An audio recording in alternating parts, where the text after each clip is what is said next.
Hello, welcome to Solo Playthroughs. No audio? Yes. Cool. Alright, so we should be good now. Sorry, I just clicked the wrong mic on. And Otis, let me know that you got me. Cool. Alright. So little bit off, we got it. There's a lot of tech when you're trying to stream an app, but I think we should be all good now. I did just do a practice run of this, so we have it all worked out and that everything will fit. And I just have to change where I'm looking. So I have a TV screen up there that has the app running, so I'll be able to work with that. And then down here, I'm going to actually be controlling the Descent Legends of the Dark app. Actually, I'm sorry, the Legends of the Dark app on my laptop, and then up there I have my OBS screen and I have the chat. So I will still be able to check in on the chat every once in a while. Hey, Otis, what's up, man? I appreciate someone giving me a shout out. There is it's just a much bigger tech challenge than my normal live playthrough, but this is it should really work, and I'm pretty excited to bring this to the channel. So this is either the second or the third scenario of Descent Legends of the Dark that we're going to be doing today, depending on what the order is that you go in. And I've been pretty vocal about this either on Twitter or Facebook, and as well in the last couple of live streams. I really love this game, and I understand why it's not for everybody. I don't understand some of the negative reviews that have come out. I think they've been a little harsh, and I think it just more betrays the fact that people just haven't invested the time in a game. And if you don't want to invest the time in a game to really learn it and find out what it's all about, then this probably isn't the game for you, right? There are games that you're going to be able to jump right into a lot quicker and be able to appreciate the fullness of the gaming system quicker than Descent Legends of the Dark. I do think the earlier scenarios are almost more intro through the first three or four scenarios, and I think all of them could have been a little bit shorter because of that. You know, if you look at like Gloomhaven Jaws of the Lion, a lot of those early scenarios are pretty intro, but they're all fairly short as well. Here, they just kind of gradually introduce mechanics to you, they introduce characters to you, they give you a chance to get acclimated. As you get into the middle of this campaign, I think that's where it really shines, and I would recommend playing it on heroic difficulty or even the super insane one I've done. I don't do that, but I'm playing two-handed on heroic difficulty. I find that a really nice challenge. I find it really brings the negative conditions to bear, which is really going to force you to make more decisions, more tactical decisions, more strategic decisions to try to stay alive. I also find that if you're playing two-handed solo, I will always use Galaden. Galaden's ability to do mass amounts of damage on a regular basis is greater than that of the other heroes by a pretty wide margin. He's very, very strong, and especially as you gain more and more skills. And I'll kind of talk about skills, I'll talk about attack cards, I'll talk about consumables, and we'll kind of go through all of that. So the app's really cool. There was a lot of nice music and sound effects, which I really think adds to the experience. I have all that turned off. I don't trust audio with YouTube and copyright flags and all that stuff. So I just don't want to mess with it. So you're just going to have the dulcet sounds of my voice, and that's it. But we should be good to go. What's going on here? Otis, first game in the channel with an app. Yes, it is. So, but it's a good one. It's definitely a good one. So I don't, people are like, it's a video game with a board. That's not what's going on here at all, in my opinion. This is definitely a board game that is run by an app, and I think there is an important distinction there. The app, when you understand what the app does in calculating damage, when you understand the ease of being able to play multiple campaigns and not have to have like a whole logbook that keeping track of what you have in what campaign is really nice. I actually have 4 campaigns active right now, and that's insane. But there's 2 different friends groups that I'm playing this game with, and then additionally I have 2 solo campaigns going on because I'm doing a practice campaign before I put anything on the channel, and then the second one is actually this campaign right now. So in each of those campaigns, I have unlocked different recipes for crafting items. I have unlocked different consumables. I have crafted different consumables. So we have to for the app to keep track of all that at once, and just I can jump into a campaign like blind. I'm going to show you my process to make sure I get set up right. But it's really, really nice to have that, and I don't know. Like, do I want that in every game? No. I mean, sometimes upkeep's not that bad, but it's a nice functionality to have, and it really saves you a bunch of time that you could just be spending more time playing and getting into like the rhythm of what's going on here. If nothing else, this game is super ambitious, and I think that should be encouraged in the industry. I mean, what Fantasy Flight is doing in bringing their apps to the next generation. I mean, it really, I don't even like Mansions of Madness, but if they kind of brought this level of professional app to Mansions of Madness, I would be curious about playing that again. I've never played Lord of the Rings. I am backed. I'm returned to Dark Tower. I'm really excited to see that. Those integrations and seeing that done well, I think is going to be a really cool part of the industry for a while to come. But right now, for this game, I just think this is a huge hit for me, and it's hard. I mean, when my first playthrough, I lost about half the scenarios on heroic. I was still learning a lot. I wasn't using Galaden in every scenario. I did not beat the final scenario, so I have not beaten this campaign yet. But I will see how I can go around on take two. Um, Otis, it's an app guiding a board game to its greater self. Yeah, I I like how that's worded for sure. So I am yammering. This is the city of Frostgate, what we have on the screen right now. And the city of Frostgate has three different locations. The one is where you can go to kind of craft your weapons. Now, as you unearth different weapons, you'll get different types of weapons that you can put in your two slots. Every hero has an attack card. So Galaden has a sword and he has a bow, right? So Cyrus here, who we're not be playing with today, I can get two different kinds of wands. He has a staff and a wand. Which one do I want? Well, that might depend on the scenario. It might depend on my playing style. We'll see.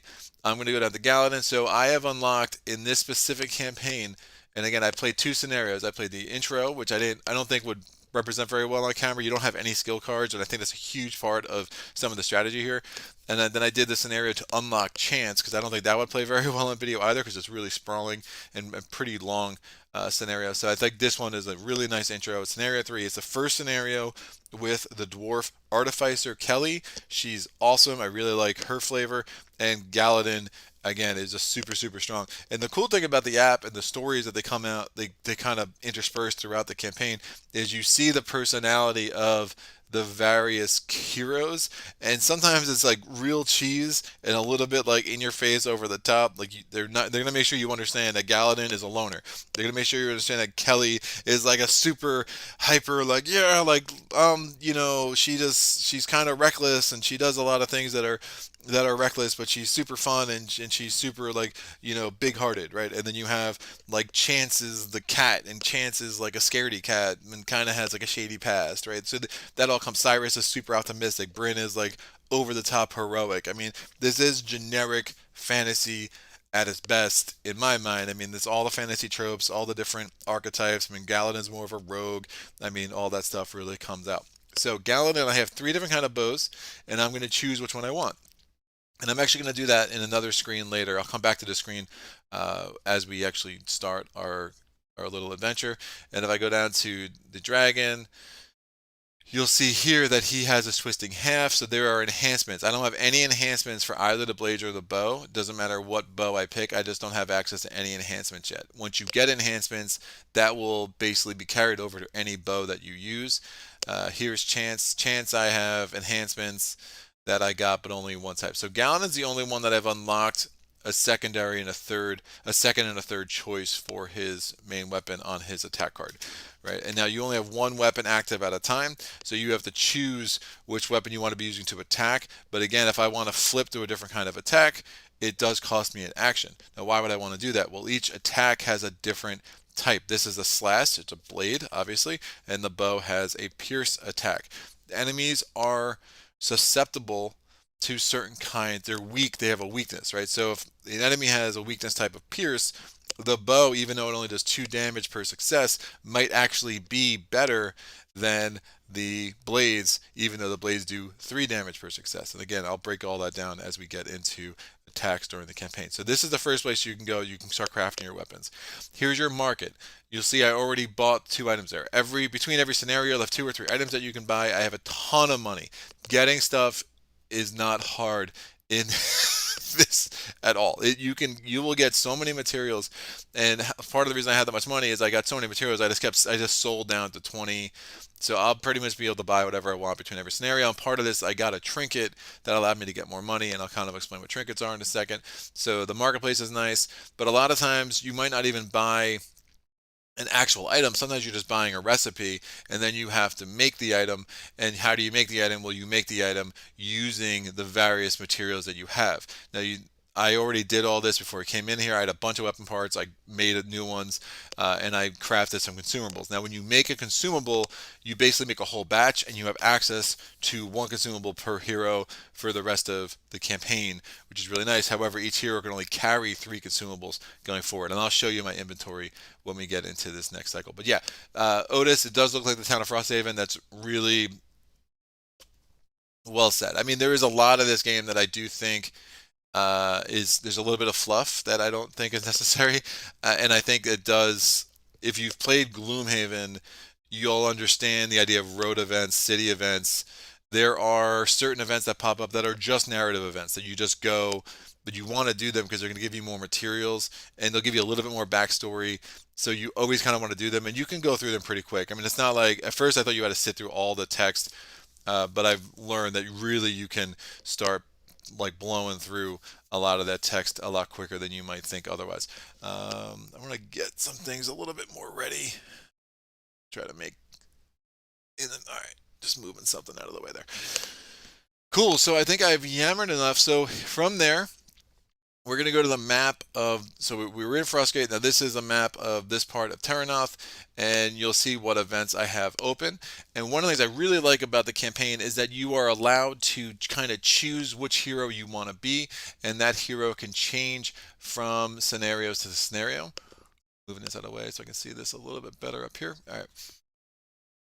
Yeah, sorry, I'm toggling a bunch of screens right now. All right, so you're not like Gloomhaven. It's like, hey, you're stuck with that character until they retire, and it might be great, that might be not. But here you can really freely change back and forth between different characters and heroes in a way that's really fun. However, a lot of scenarios do have a required hero. So the one we're doing today, we are required to use Kehli, and then I can use whatever other hero I want. And I want to use Galaden because, again, two-handed, he just makes the most sense.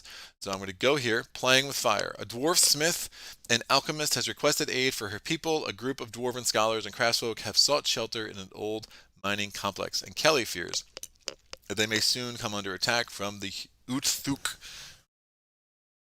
All right, sorry about that. All right, the following heroes are required to play, so we need to play with Kehli, and then I could add another hero. I'm going to add Galaden, and we're going to continue. Now, here we go. We have different trinkets. We have 2 kinds of trinkets. We have the Deadman's Compass, and we have the Undying Skull. So, as I said before, you can have 3 consumables with you. You can also have 1 trinket per hero. The trinkets just provide like a little bit, just some random benefits. And early, what the trinkets do is they help you unlock new recipes. They help you get money. The Deadman's Compass is a big reason why I have so much money. What does the Deadman's Compass do? Well, I had this in my last scenario, and it is after an enemy is defeated, if the heroes do not gain crafting materials, they gain a small amount of gold, so that can really add up. Now, these benefits are all tracked by the app, so you can do these kind of things when you have an app.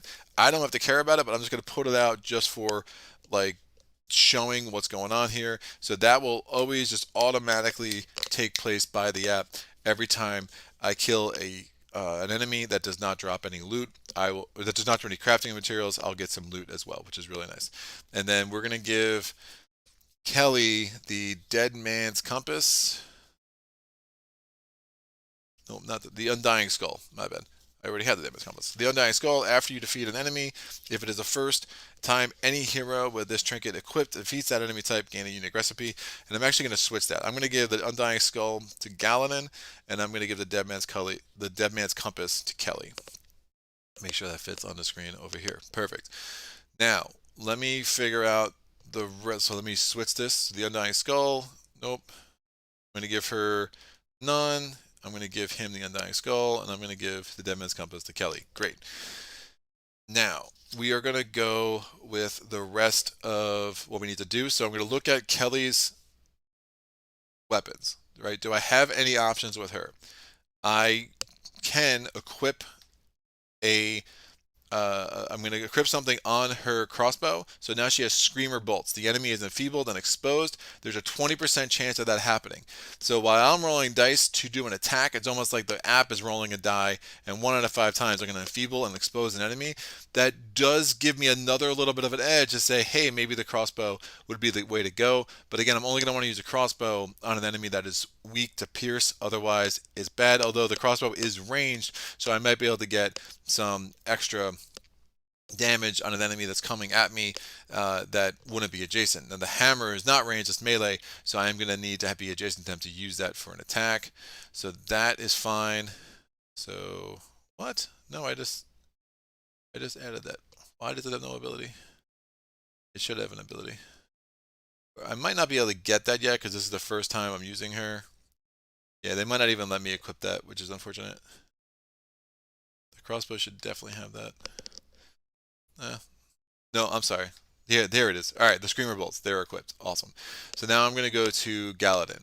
So which of his bows do I want to use? So I'm going to take Galaden's cards, and I'm going to take out his 2 bows that I have access to. Right. So let me go to editing the bow. Easy to make items, so not like Gloomhaven. Yeah, it is definitely easy to make items with Otis. You can buy. I move this out of the way. I could buy one item every 10 freaking sessions. Yeah. I mean, I don't know if Gloomhaven's that bad. It depends on the character. I mean, if you're the scoundrel in Gloomhaven, you get so much money, you can do a lot. What's up, Zach? After you looks awesome. I appreciate it. So here we go. So I'm going to be able to take what bow I want. So the bow that you start with as Galaden is the Blackwood bow that I can spend 2. I can take 2 fatigue. Now, fatigue is a mechanic that we'll get into as we start playing. During your attack, I can add 1 success. If the enemy is 3 or more spaces away from me, I only have to spend 1 fatigue instead of 2. Alternatively, I can take the Witch Hazel bow. After my attack, each hero within 2 spaces of the enemy may focus 1 card, and I get my 2 fatigue during my attack. If I have a surge, I gain a success, or I can take the Blackroot bow. So if I get a surge during my attack, I can add 2 successes. If I have not moved this round, I add 3 instead. I think that the Blackroot bow is the best at this point because it doesn't cost me fatigue, and I'm not going to be on the bow all that often anyway. And I think just being able to get the 2 successes, you will roll a lot of surges at Galaden. When Galaden attacks, he rolls the blue die. A lot of the sides of this die have surges. It's a 12-sided die. 1, 2, 3, 4, 5, 6, 7. I think you're like 2/3 of the time going to get a surge.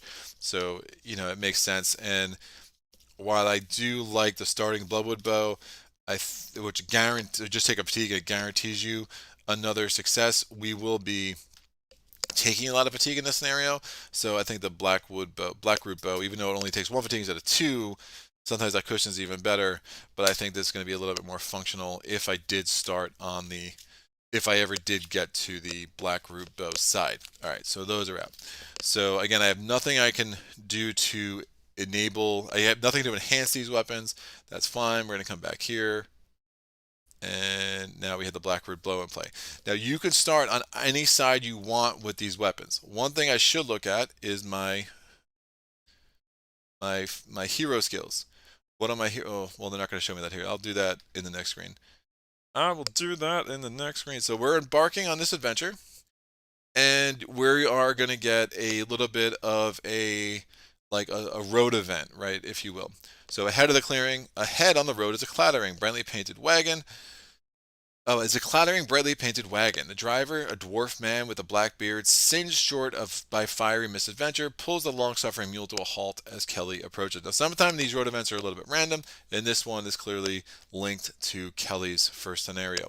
Kehli chats with the driver, an alchemist from Dunwar, and his wingless dragon hybrid assistant for a few minutes before returning to the road. Was that one of your people from the old mine? Asked Galaden. Nay, that was an alchemist from the Dunwar Alchemist League. The folks I was traveling with are mainly smiths from the Forge Smiths Guild.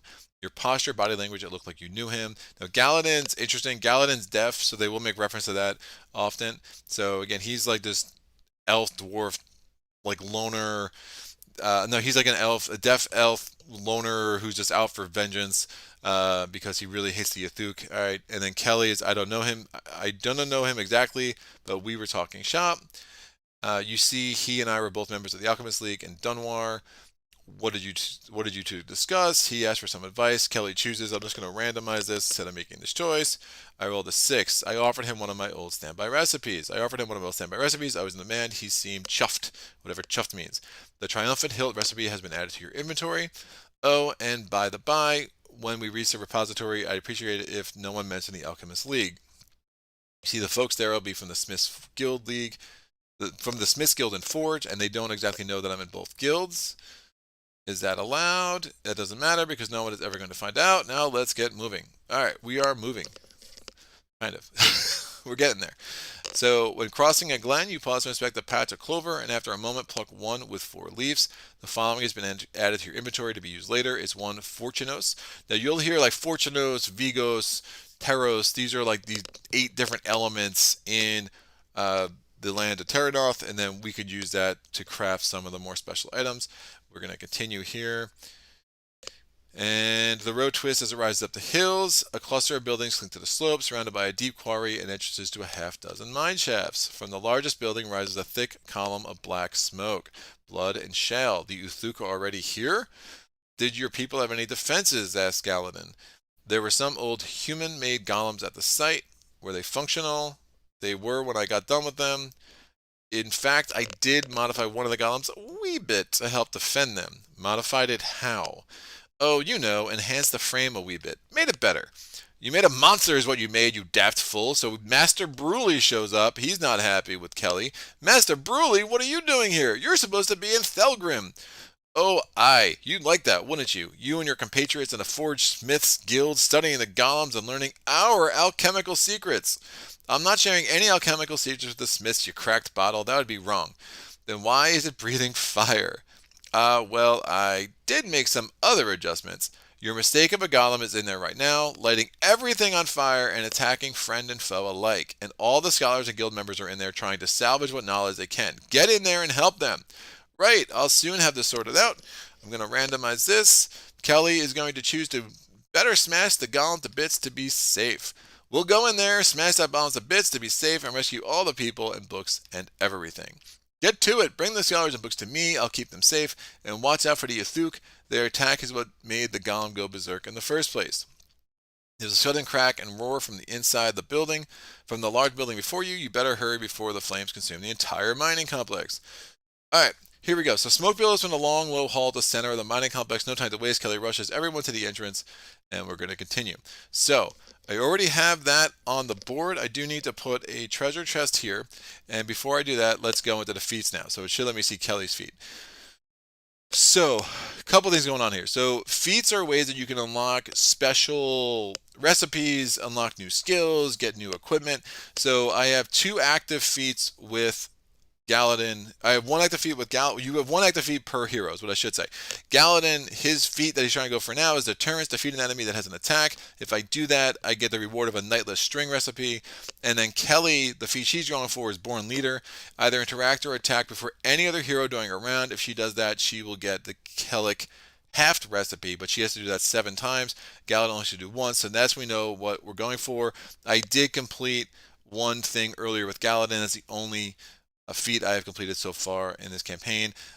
Chance is 1 away from completing a feat himself. So those are things you definitely want to do as soon as possible, but I need to look at my inventory here as well. Oh, what I want to do is look at the hero skills. So here are our skills. So we are a 1 XP party. So I'll catch up on the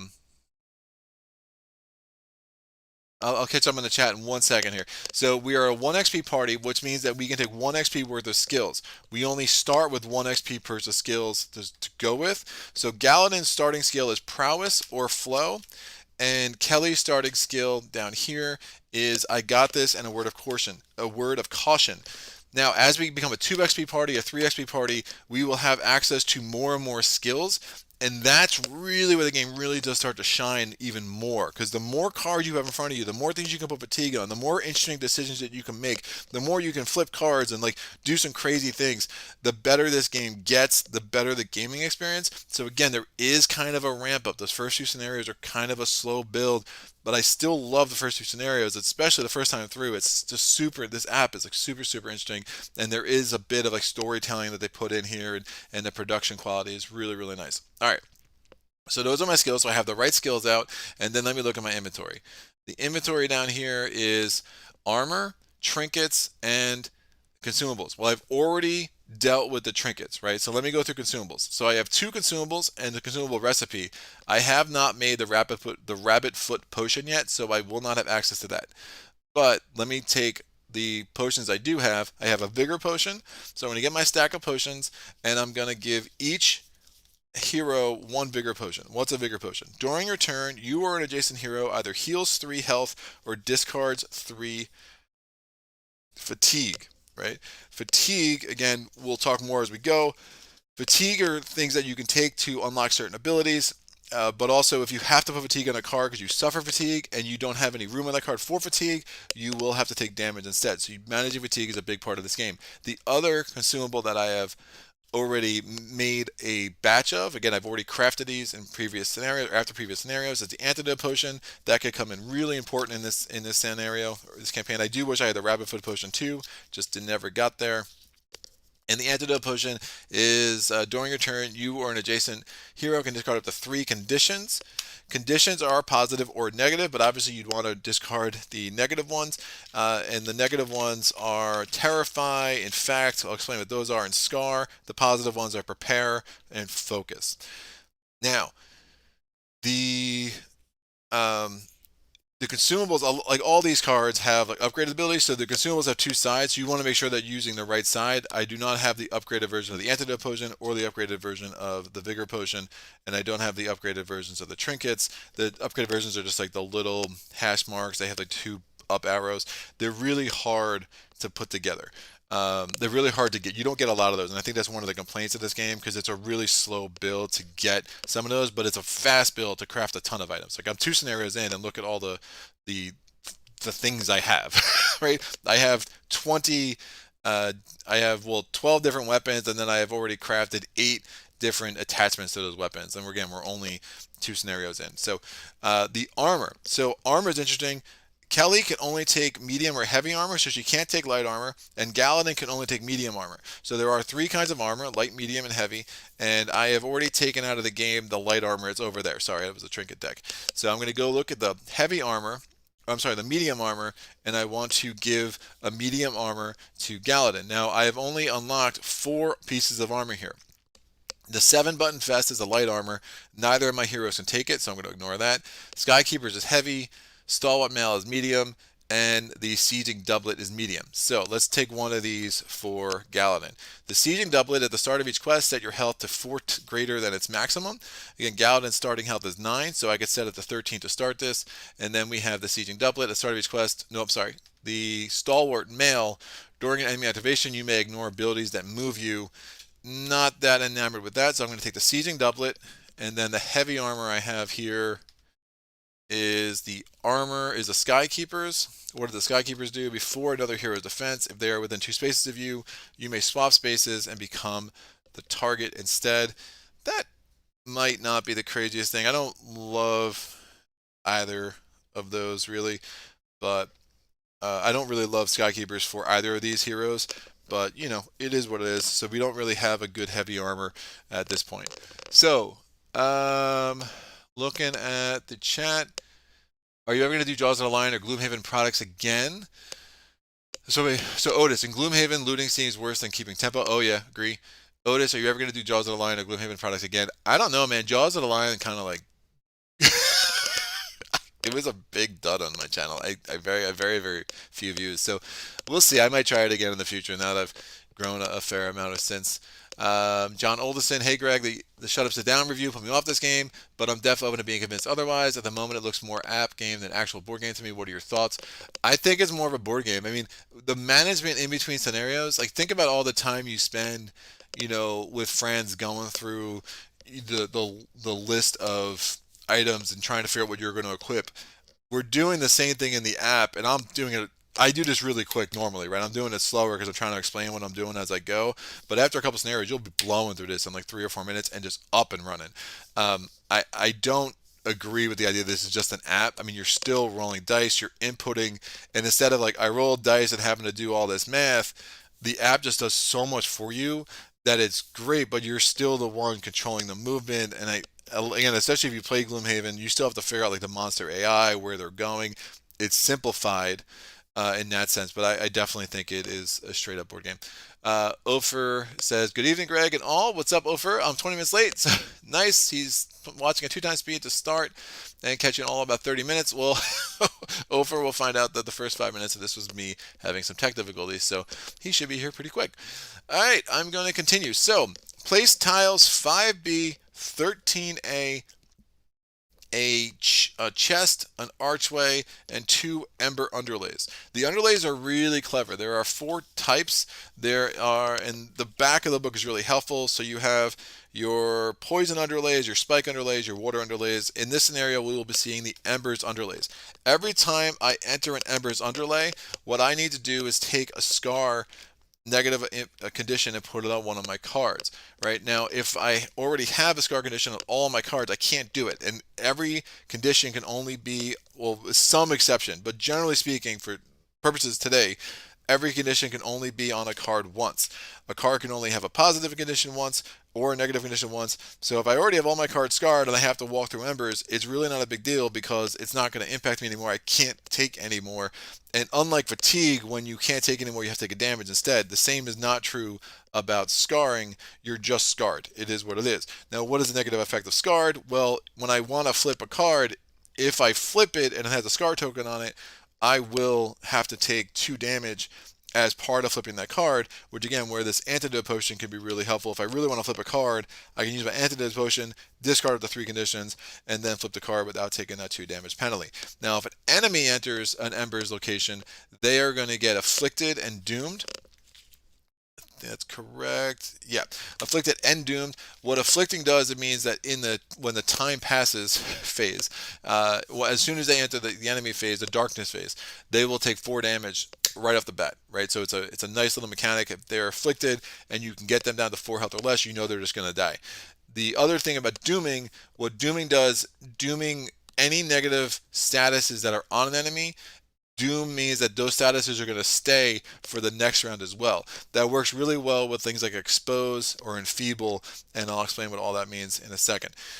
Now, I need to decide what side of the card I'm using for Galaden and Kehli. So Galaden, on the one side, you'll see his card here. So he has his different stats. So there are different tests that you're going to have to take as the scenario unfolds, and we'll kind of get into that. He has 9 health, 4 movement every time he moves. Well, he takes a maneuver action. He will get a bank of 4 movement unless he is impeded, which I'll get to that. And he can take 3 fatigue on this side of the card. He also has a surge ability. And for anyone who's played Imperial Assault, this will be really familiar. His surge ability is add 1 star. Then I could suffer a fatigue to prepare 1 card. Now, if I'm ever suffering a fatigue based on one of my own card abilities, I have to put that fatigue on the card that has that ability written on it. So if I was going to do that, I rolled a surge and I wanted to prepare a card. And what's prepare a card? Prepare a card lets me flip a card with a prepare token on it without having to take an action. So, but if I was already maxed out with 3 fatigue on this card, I wouldn't be able to do that ability, right? So you have to manage that. That's different than just generally taking fatigue that I could choose where it goes. But if I'm trying to do an ability on a card that has a fatigue ability, I have to put it on that card. Plus surge abilities, if I roll 1 surge, I can only trigger that surge ability once. If I roll 2 surges, I still can only trigger that surge ability once, and I might have another surge ability on another card that we'll talk about. It's unlikely to get more than 1 surge at this point in the game. As you get more skills and as more things kind of develop, there are times where you could roll 2 or 3 dice in a test, like in later scenarios, or you might have a skill that can add a surge, which you might want to do. So those are all kind of, again, the tactical and strategic elements of this game really start building on itself in a pretty cool way.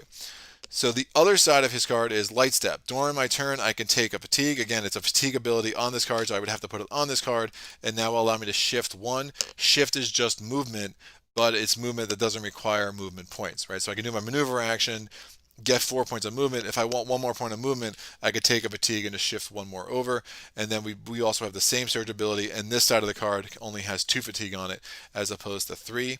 I will take the Sworn Vengeance side as opposed to the Lightstep side. The Sworn Vengeance side has a fatigue ability. I can take 3 fatigue on this card to expose an enemy in line of sight. What's exposed do? Expose increases the damage done to an enemy by 20%, which can be really huge and make sure the enemies don't live long.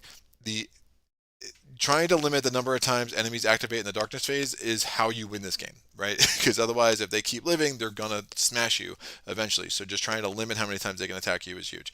I am going to start on the Mirror Blade side, and I'm going to start on the Prowess side. What's the Prowess side? After I roll a Surge, I add a success. Now that's different than a Surge ability. So in theory, I could roll a Surge. I'll get the surge ability either from my card or from my attack weapon, and then I could take another fatigue here to add even a more success, which, especially if the enemy's exposed, can be really, really huge. So I like that, and I will start on the Mirror Blade side. Again, if I roll a surge, during my attack I add 3 successes. If there are no heroes adjacent to me, I add 4 successes instead. That is the upgraded version. I was like, that's too strong. Sorry about that. I just put that wrong. Yeah, here we go. Surge, during my attack, add 2 successes. If there are no heroes adjacent to me, add 3 successes instead. So, sorry, thought I heard Sarah for a second. All right, we're going to go to Kehli. Oh, yeah.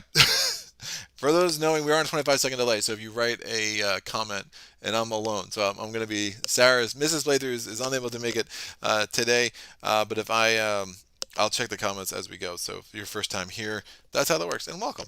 Nice to see you. All right, what am I doing with Kehli? Well, Kehli has her double-headed hammer, and she has her true aim crossbow. The double-headed hammer has a fatigue ability on it. I can take 2 fatigue during my attack or defense to ignore a dice face. So if I roll just a garbage die, I can ignore it and make it into 3 successes. And that's attack or defense, or I can start with the true aim crossbow. That has a pierce. So again, the blades have slash, and the Blackroot bow has pierce.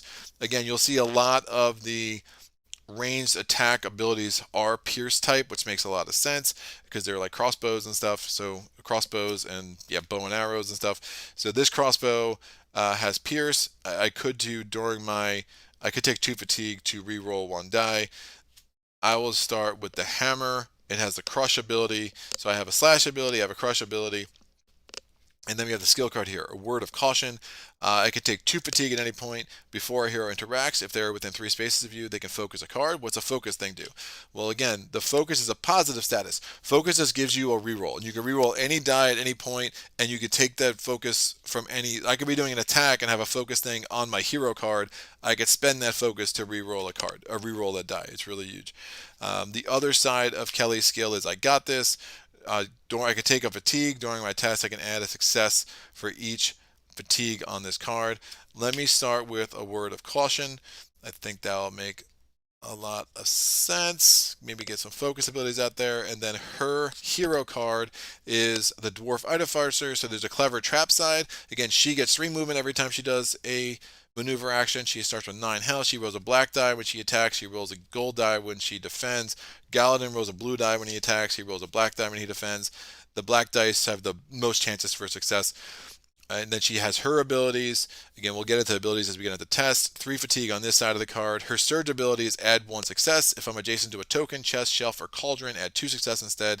And then this side is the clever trap side. She can take 3 fatigue before an enemy's activation if it is within 3 spaces of you, enfeeble and slow it. That's really huge.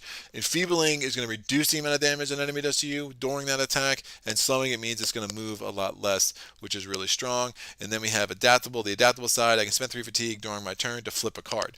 So again, it almost works like preparation. So if I have a prepare token, I can flip a card for free.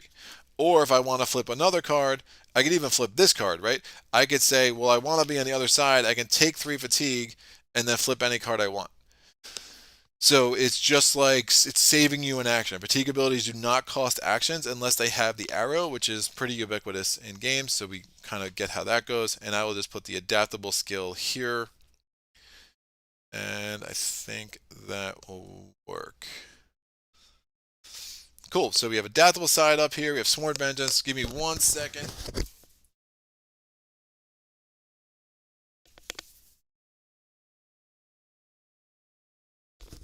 All right. Actually, give me some coffee. And here we go. So I placed 5B, I placed 13A, I placed 2 Ember Underlays, I placed 1 Archway, I placed 1 Chest. Bing. I'm going to add an Explore token here. Continue. I'm going to place another Explore token there. It's already there. Again, I just played this, so I just had that ahead. An elderly dwarf, the alchemist, Master Bruley, coughs and sputters near the entrance. And actually, the last one was a dwarf had been rendered unconscious from the smoke. So we have a dwarf just chilling there, and we have Master Bruley out here. All right.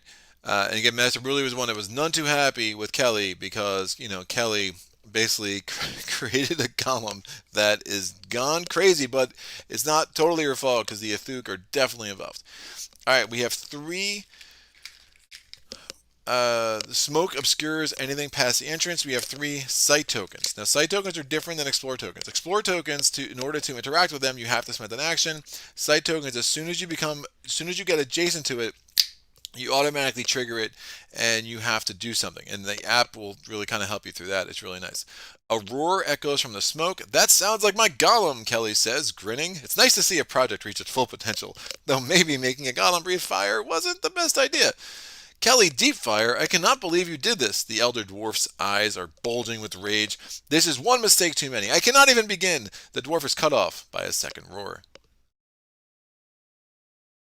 All right, continue. Through the smoke and embers, a golem tumbles forward. So we're going to get our first enemy. So the enemies are pretty cool. I have the ones I need for this scenario already laid out, but honestly, it's 2 trades. They're not that hard to find. I mean, all the complaints about the upkeep in the middle of this game, I don't understand. There are 18 terrain tiles. That's it. It's not like Gloomhaven. They're very easy to find. They're all numbered pretty clearly. It's like, it is what it is. You put them in stack. I put them in stacks of 1 through 6, 7 through 12, 13 through 18. You find it. Even adding the things to the sides and make it multi-terrain, it's not that hard. Like, you get the hang of it. You can do it very, very quick. But anyway, I digress. I'm going to do it exceptionally quick during this playthrough because I already have everything set up that I need. But it's really, really not bad. The upkeep is a lot less than I think is. I think it's being overstated how much upkeep happens in the middle of this game. So through the smoke and embers, a golem tumbles forward. We have Kehli's Mistake is the name of this particular golem. We're going to continue. So you see, I was playing around with some different alchemical formulas, and well, I made this golem. Kehli's going to choose. She made the golem. Tough. Oh no. So you'll see like those like choices. I should have actually, let me just go back for a second. Innovation and reliability. So one of the cool things about this game is that when you go back through a campaign, you can make different choices. And if you if you lean like one side or the other, you're basically changing what you're unlocking from what I can see. So I could have, do I want Kehli to be more about innovation or do I want her to be more about reliability, right? And I'm just like randomizing for the purpose of this specific campaign. Other campaigns I'll be a little bit more intentional in what I'm choosing. But let's make the golem tough. On closer examination, you notice that Kehli has affixed differently smith armor to the golem. It will be hard to penetrate. The golem, Kehli's Mistake, has increased defense, and I'll explain that in a second. Place the heroes in the highlighted spaces. Now, maneuvering through the app's pretty easy. So the one thing you do is like just move anywhere you want. If you're left clicking, if you're right clicking, you can actually rotate what you're seeing on the app. And it took me a long time to realize because I was using my laptop and I was hitting the bottom right corner accidentally too much, and I was like, why does it keep rotating? And I didn't know how to rotate it back. But it's actually a pretty clever system. So we'll just have it set up like that. Set up like that for now. All right, a little bit of a wireless mouse issue right now. All right, so place all the heroes in the highlighted spaces. So I'm going to put Galaden right here, and I'll put Kehli right here. And the golem's pretty far away, so I don't think we're going to be able to attack it this turn. But we'll see what we want to do about that. I guess I could start. I mean, I could just do these range attacks, but that just seems like a bad idea. Actually, let's do that. I'll start with that with cross aim bow because having a range attack early is fine, especially with adaptable. I can flip a card, and that should be fine. All right, so we're going to continue. Please, Master Bruley turns to the rest of the party, pointedly ignoring Kehli. Please rescue the rest of the researchers and any knowledge you find inside. Bring them to me and I will watch over them. Update. So our objective right now is rescue the researchers and get knowledge. Now, we need 7 of them. It's a little bit long. I do wish it was only 5. I think they could cut out 20 minutes of the scenario and it'd be fine, but that's fine. We should be able to run through it fairly at a pretty reasonable speed, and at least we'll get to show more about some of the things that can happen with this game. So I am going to move, well, 1, 2, 3, 4, 5. So if I want to, she only has 3 movement to start. And the nice thing about the flexibility in the system is that I can do, so I get my maneuver points. I could do another action and then finish my maneuver action, right? So I'm going to do a maneuver action. I get 3 movement points. 1, 2, let me interact with Master Bruley, see what he has to say.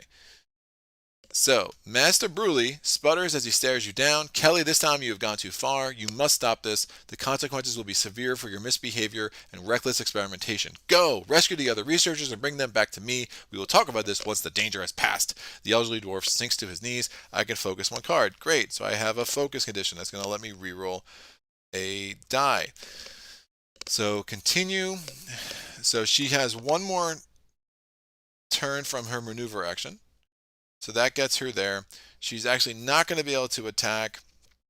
So I have 1 more action. I could interact with Bruley again. There's really no point at this point. I mean, I could actually, if I did that, the app will like help me out there. It'll say, Master Bruley stares at you expectantly without anything returned to him. He shoos you back into the mine. I'm going to perform an additional action. Fine, so that was a total waste of time. I cannot get close enough to attack this dude. So 1 more maneuver. So I have 1 more additional action. So I moved, I finished my maneuver action, I interacted, I have 1 more action. I could interact with that. So yeah, let me just do this, and then I'll interact with this token, and we'll see what's going on there. It says a dwarf has been rendered unconscious from the smoke. You should rescue them, but the burden of keeping them safe will weigh on you until they are out of danger. You may rescue the researcher by placing this explore token in your play area. During the darkness phase, you will suffer 2 fatigue for each explore token in your play area. I will go ahead and come back for them later. So you assure them that help is on the way. They're unconscious, so I don't know how we're assuring them, but we can prepare 1 card. Preparing 1 card means that I'm going to put this on a card. It's going to let me the ability to flip it, right? So I'm going to put that on Kehli's hero card. And so I got an idea about that. So that was my 3 actions with Kehli.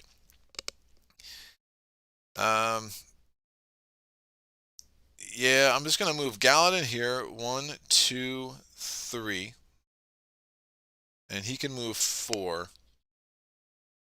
Still want him on the Mirror Blade side. So his next 2 actions. Yeah, I could have done that. Let me start him on the range attack side too, which is what I normally do in most scenarios. So 1, 2, 3, 4. He's going to attack. He's attacking range 4. So Galaden's going to go over here just to attack. I'm going to attack this via Blackroot, attacking with the Blackroot bow. Now resilience. The enemy is immune to affliction, right? Which is important because we have all these embers here, but embers are not going to affect the golem because he's immune to affliction. Its defense has been increased by 1 at the end of the round. So that's its tactic. Every time I attack it, its defense gets increased by 1. Ulfur, choosing if the enemy is tough or fast is the story part. Thus changing its properties. Yeah, very cool. Yeah. No, it's pretty neat. It's pretty neat. Again, that's where the app just provides a lot more functionality and a lot more dynamism than like a normal game, right? So I'm attacking. It is range 4, and again, range and movement is diagonal and orthogonal, right? So it's like, oh, that thing's all the way over there, but when you can move diagonal, it's amazing how much space can be taken up, very, very quickly, right? So I am going to now, with my second action, I'm going to attack with the Blackroot bow. So I am going to roll 1 die. And again, when I attack with Galaden, I roll with the blue die. I rolled a surge. So because of the Blackroot bow, during my attack, I add 2 successes. So again, I could do this ability where I get 1 success, then suffer a damage, then suffer fatigue to repair a card, or I can do the surge ability on the Blackroot bow. During your attack, add 2 successes. If you have not moved this round, add 3 instead. I have moved, but I will take this surge ability instead of this surge ability, so 2 successes, and then prowess, I'm going to put a fatigue on that. After I roll a success, I can add after I roll a surge, I can add a success. So it's going to be 3 successes all day. I'm attacking with the Pierce ability. Bam, that only does 2 damage, right? So obviously Pierce isn't doing very much, and the success for the Blackroot Bow is only 2 damage per success. So how did that happen? Well, let's break this down. Damage calculation. So I had 3 successes, so 3 times 2, which is the amount of damage per success, minus 4 because of how much this golem blocked. How do we know how much it's going to block? Well, I'll get to that in a second. So we saw that calculation, only 2 damage. We're going to continue. If I come to this screen, you can see what's going on with the enemy. The enemy is a level 3 enemy, so you have that circle with a 3 in it, and then it tells you what its normal ability is, again, resilience. And then it will tell you what this shield is. An enemy will block between 0 and the max of what its shield is, and that's just random. Again, it's like a die being rolled by the app, and you just have no idea what's going to happen on any given moment, right? So it could be 0, 1, 2, or 3, or 4. I mean, you have some idea. You just don't know which is going to apply on any given calculation. But understanding how the math works of an attack is a big part of understanding, all right, do I need to take the fatigue for that ability, or I'm actually going to kill it, or most likely kill it anyway, so maybe I'll hold back. That can really come into how you want to play the game. Now, if you're playing this 3 or 4 players, I do see how this would scale easier because you have so many heroes just ganging up on these enemies. It's a lot easier to kill them. In 2 players, though, you have a lot more that you need to consider in how you're using your actions, right? So that is fine. And I think, honestly, because I know the shut up, sit down review is so popular, and I know Broken Meeple wasn't huge on this game as either. But I think if you go back to the No Pun Included review, I really like a lot of the things they said there. But it was a shut up, sit down review that made me like, all right, let me get this out of the box to see what the hell's going on. And I've been I just feel like I played a very different game than Quinn's did, at least. So we're gonna end phase here. Oh, I have one more action. So I moved, I attacked, and then I'm just going to flip this. Let me get my Mirror Blades. There's a much more reliable source of damage, especially since the Golem is not weak to Pierce, right? And that will work. So we're going to end this phase. We go to the Darkness phase. In the Darkness phase, well, a couple things are going to trigger. If I had an Infection or a Terror token on any of my cards, we would resolve that now. Infection means I have to take 1 damage per Infection token I have on any of my cards, and the Terrify means I have to add 1 fatigue to a card that has a Terrify token. If the card is already loaded up and I have to take fatigue and I can't, I take damage instead. So they're really nasty. Again, that's where the Antidote Potion can come in pretty huge. Now, after resolving those, each hero can discard a fatigue. I'm going to discard my 1 fatigue from Prowess. We are going to continue. Kehli's Mistake is going to attack. Now, from the Golem's palms, a Searing Heat shoots forward. Kehli is the target. If the enemy can attack its target, it will. If it cannot, it will attack the closest enemy. If there's a tie for closest enemy, it will attack it will attack the closest hero. If there's a tie for closest hero, it will attack the hero that has the least amount of health. Enemies can be impeded just like heroes. What's impeded? Well, if I have a maneuver action and I say I got 4 points of movement, as soon as I get adjacent to an enemy, my movement allotment goes to 0. If I start next to a hero and I try to do a maneuver action, instead of the normal amount of movement that I would get, instead I just get 1. All right, so those are things to keep in mind. And if an enemy is impeded, right, same kind of thing. So if he had a melee attack and was trying to get the Kehli, well, he has no way to get the Kehli but going through me. So he would actually be impeded, and he would make me the target instead. Me being Galaden. Again, I have emotional attachment to Galaden, clearly. So using that to your, it's like, hey, I don't want this guy to get attacked. If it's not a ranged attack, sometimes what you can do is you can kind of block off the hero that you want to protect. So the Golem is going to move forward and to get within range 3 of Kehli. So he's going to go 1 and 2. That is range 3 of Kehli. He has up to 3 movement. He only needed the 2, and he's attacking Kehli. He's doing 7 damage to Kehli, and if the target suffers damage, they scar a card. What's Kelly's defense? Well, Kehli's going to defend, rolling a yellow die. She rolls 2 successes, right? I haven't rolled any pluses yet. We're going to get to that complication in a second, but that is nasty because that is 5 damage. So I'm down to 4 already, and we literally just got attacked once. You see, this is not a game where you can get attacked a lot and you don't have that much health. So you do really need to be very aware of that and try to be very careful in taking damage. Now, because I took damage, I also have to scar a card. I will scar a Word of Caution. And I think that makes the most sense. And that is done. So we'll click that. Flames burst upwards and encroach on the room. This room won't be this large for too long. Oh no. So we're going to continue. That which you have rescued weighs you down. Each hero suffers 2 fatigue for each explore token in their play area. We do not have any explore tokens in our play area. And we're going to continue again. So hero phase. Alright, so Galaden's going to go first. Galaden is going to spend 3, and he's going to expose an enemy in line of sight. Now, one of the things I love about the app, if I had any questions of line of sight, which I don't in this case, but I can go here and I could say, all right, I want to see what I have line of sight from here. I have line of sight everywhere from that spot, right? It's infinite. I have infinite line of sight, and terrain, once we get stairs and stuff out, terrain does not affect line of sight except in very rare situations where there's an overhang, right? So it's pretty cool that way. So there's a line of sight tool, and I spent the 3, so I'm going to expose the enemy. Now this enemy is immune to affliction, but he is not immune to being exposed, so I'm going to click on him. I'm going to say, hey, you're exposed. So we want to do more damage. Let's see if we can't take this dude down. I'm going to do a maneuver action. I don't necessarily want to go here because I don't want to trigger that sight token. I want to go adjacent to this dude. So I'm just moving 1. Now again, my maneuver action gave me 4 points of movement. Went down to 0 immediately because now I am impeded. I'm going to attack. I'm on my mirror blade side, so I'm rolling my blue die, which I always roll when I attack, no matter what weapon I'm using. And I rolled 2 successes. I did not roll a surge, unfortunately, so hopefully I can get one of those next turn. So I'm going to come up here. I'm going to attack this dude. So mirror blades, 2 successes. He's exposed. We confirm. 7 damage. Not great. How is that calculated? Well, 6 base damage plus 2 because it's exposed. 1 was blocked, right? So we did 8 damage minus the 1, and we continue. And he is not... Again, as we've already learned, he is, well, we knew he wasn't weak to pierce. Now we also know he was not weak to slash. Where is my mouse? There it is. It's not working on my speed cloth. It's weird.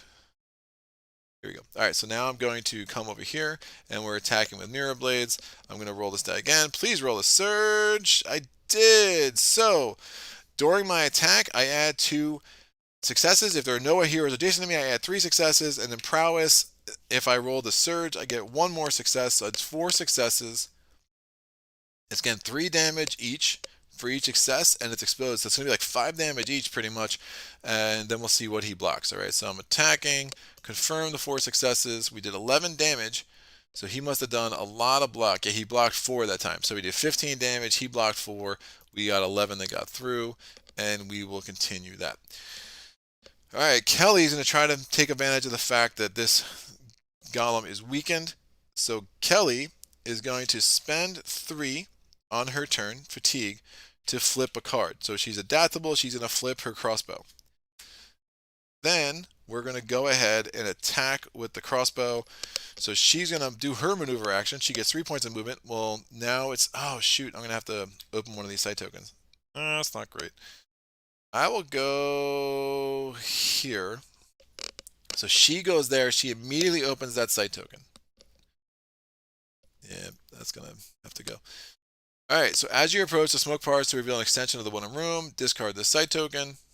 So we get tile 3A. Is that over here? Nope. It's right here. Yeah, it's going to go here. Just didn't know what pile I put it in. And we're going to get a lectern. That's going to go right there. Continue. We get another site token that's going to go out here. And continue. And we get a bandit. Now the bandits, we have seen bandits before. And I think they'll actually give us this information. So this is going to go here. Continue. Will it tell us? We know that the bandit is weak to pierce, right? Because we learned that in previous scenarios. We already have that knowledge. It also has a really sometimes very frustrating ability after we attack it. It shifts 2 away from us. So if you have melee weapons, that could be a problem, especially if you've already done your maneuver action for the turn. So we're going to get out of that. We're going to come back to this view. Now, Kehli did her maneuver action. This side token goes away. She has 2 more actions. She is going to attack the Golem with her double-headed hammer. What's going on? Double-headed hammer. We know that it's already exposed. Hopefully we can knock it down to size, but again, its armor goes up, its defense goes up by 1 until the end of the round. So it's going to be tough to get this thing taken down to size. Now, I rolled 2 successes and 2 pluses. So pluses, I forget what they call them. They call them advantage. That means I could turn those into surge. I could turn those into successes by taking 1 fatigue for each. And since that ability is like a general ability, it's not linked to any one card, I can just add that fatigue to any card that I want that can take fatigue that I'm not at the limit already. So I'm going to do 1, 2, 3, 4 damage with my Warhammer. I'm confirming. And I did 15 damage. Why? Well, the Golem is weak to smash, right? This is a crush type, no, sorry, smash, not smash, crush. It's a crush type weapon, so we'll see how this math breaks down. So I had 4 successes, 12 damage, plus 4 because of weakness, plus 4 because it's exposed, and it blocked 5. It is down to 19. Hi there, kids. Mages and Spirits. Is the Golem physically resistant? I mean, it virtually it's gotten there. It's got 6. It's gonna have 6 defense on the next attack, but I'm gonna attack it anyway because it's fun. So I'm attacking it with the Warhammer one more time. Kelly's only got 4 health, so I want to make sure she doesn't die. So I'm gonna figure out something about that. So I'm doing this double-headed Warhammer one more time.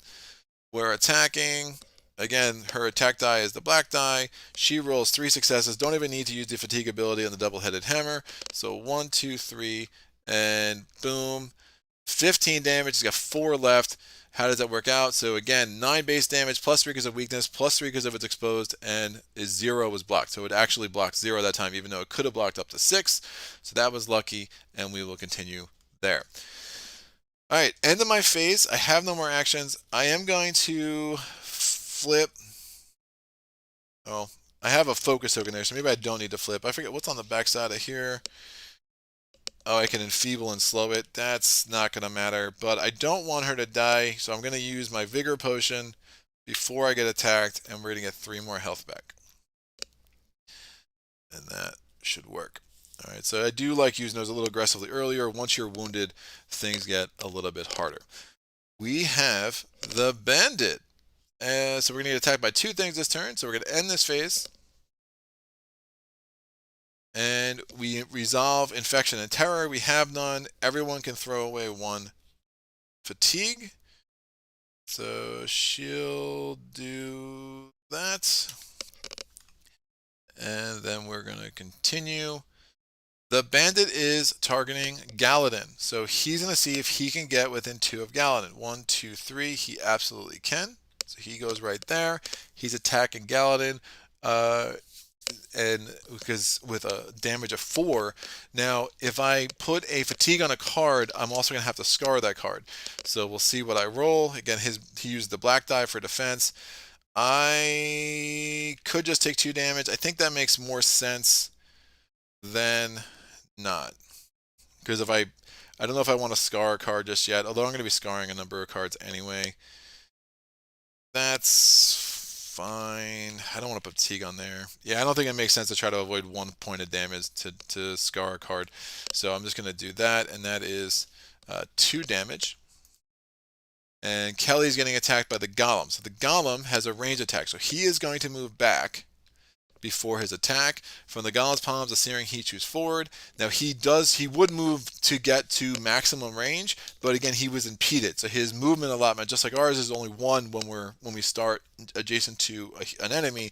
The enemies only move, their movement is only 1 when they start adjacent to us. From the Golem's palms, a searing heat shoots forward. If the target suffers damage, they also scar a card. So we are defending with the orange die again. I defended 2. We only took 3 damage. So back down to 4. And since I took damage, I do have to scar a card. I will go ahead and scar my hammer because we're not going to be flipping that over anytime soon. Remember, we do have this Antidote Potion to kind of deal with that when we want to. So done. Flames burst upwards and encroach on the room. The room won't be this large for long. Of course it won't. So we're going to continue. That which you have rescued weighs you down. Each hero suffers 2 fatigue for each explorer token in their play area. We have none. The bandit pulls out several knives with one hand and raises the fully loaded repeating crossbow with the other. Dun, dun, dun. So let's see if we can't finish this golem off. Kehli should absolutely go first because she's the one who has the type that the golem is weak to. So she's going to move 1. Now again, she's impeded. She can only move 1, so she has no more movement bank. This is it. So we get this done now or forever hold your peace. So Kehli is going to attack the golem with her second action. She's attacking with a double-headed hammer. She's going to roll the black die. She rolls 2 successes. Now let's do this math. So it's not exposed. We know it's weak. So that'd be 8 damage. If it blocks its max 3, it's still not going to make it. So I'm not going to take any fatigue. There's no point. So ding, ding, confirm. We give it 8 damage. It didn't block any again. So that is absolutely removed from the game. The golem crumbles to the ground. Done. The following have been added to your inventory to be used later. The 6 herbs and 1 ubros from the shadow side, from shadow side moss, the braided pommel recipe, and we removed Kehli's mistake from the game. She has 1 more action. All right, let me see if I can take care of this bandit. The bandit only has 20 health, and it is susceptible to pierce. Yikes. I'm tempted to maybe, I don't know if it makes any sense, to try to get to the pierce side. Yeah, it's not. I'm not going to be adding enough damage. I mean, even if I get 2 successes, I'm just better off attacking it with the hammer. I do have a decent chance of killing this between Galaden and Kehli right now. So Kehli is going to attack the bandit. See if I can avoid this attack from the bandit. We're attacking with a double-headed hammer. This is her last action. She's rolling. She rolls 3 successes. So that's going to be 9 damage minus potentially 1 for the shield. So bam. Get it down to 11. It blocks 0. Remember, enemy ability reminder. After the attack, the enemy shifts 2 away. 1, 2. That's going to make it hard for Galaden for sure. But it only has 12 health. I think we'll be able to pull this off. If I roll a surge, we're definitely going to get it. So Galaden's going to go. He's going to move 1, 2, 3. Well, you know what? I am only going to have 1 shot at this anyway. So I think this will work. So I'm going to go 1, 2, 3. With my second action, because remember, I can't attack the bandit twice. It's going to keep moving away from me. My second action, I'm going to interact with this chest. Now, before a hero interacts, if they are within 3 spaces of Kehli, they can focus a card. So I'm going to get a focus token, which is going to give me 2 shots to roll a surge here. So I'm going to put this focus token on Galaden. And now, what's this mean? So I'm trying to interact with the chest. An ingenious mechanical puzzle secures a lid of this chest. A shrewd mind can determine the right combination to open it. I need to test Insight.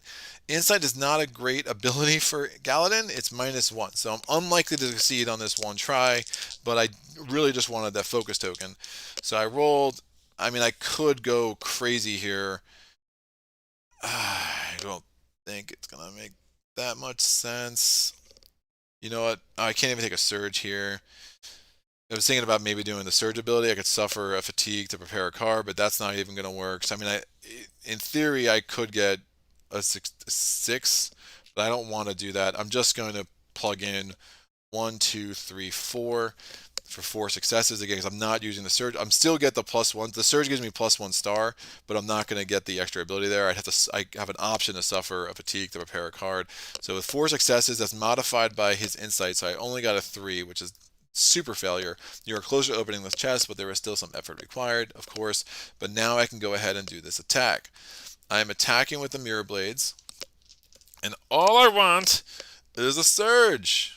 I rolled a surge and a plus, so that's a little bit of overkill. Don't need to do it. I'm just going to take a fatigue there. So I rolled a surge. It gives me a success. Since I'm not adjacent to a hero, I get 3 successes. So I'm attacking with my mirror blades. I have 4 successes, which is going to be enough to kill the bandit. 12 damage, blocks 0. The following has been added to your inventory to be used later. And we got a Vigos and a Forgotten offhand recipe. Excellent. The bandit is out. That was a nice turn, got rid of all the enemies, and now we can start going for the objective as we need to rescue the researchers and the knowledge. Hello all, I see you playing two-handed. I know Kehli has to be in this one. Yes. You do, yeah, you cannot play this for solo, unfortunately. But again, it's kind of like the game's complexity level, like Gloomhaven. When the characters aren't that asymmetric, I don't mind playing two-handed. Um, I think games that are kind of on the edge for me, where I maybe should play two-handed and I don't, probably like Anne's End and things like that. The Undying Skull shakes disapprovingly. The wise thief takes from the foolish thief takes from the rich thief takes from them all. The following is added to your inventory to be used later. The Blaine Vein Lacing Recipe. Again, the Undying Skull, after you defeat an enemy, if this is the first time any hero with this trinket equipped defeats that enemy type, I gain a unique recipe. So that's what that's all about. We're going to end this phase, but happy to have done all of that. Okay, I can resolve each infection and terror. I have none. Each hero can discard a fatigue. I'm going to discard this fatigue and this fatigue. Nah, we're going to flip that soon. This fatigue. We continue.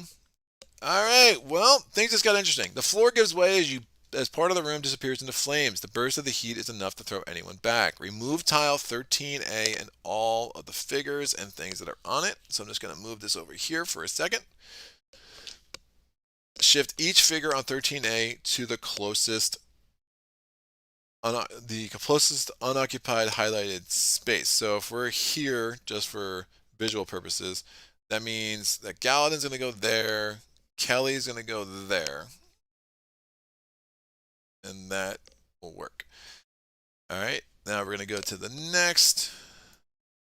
We put tile 8A, so basically part of the floor burned, but it was like such like a weird eruption, it kind of pushed us all into the embers.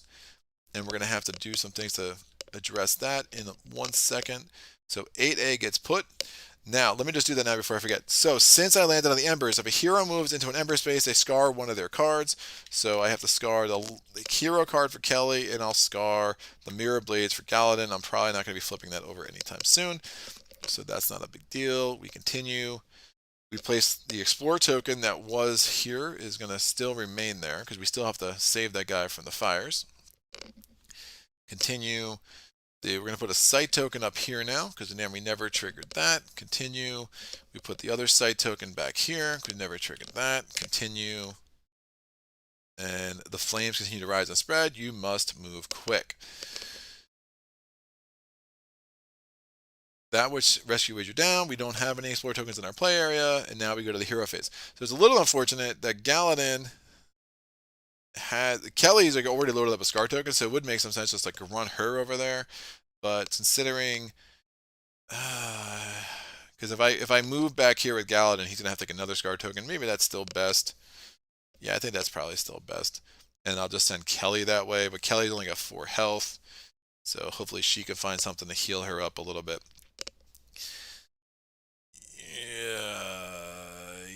Yeah.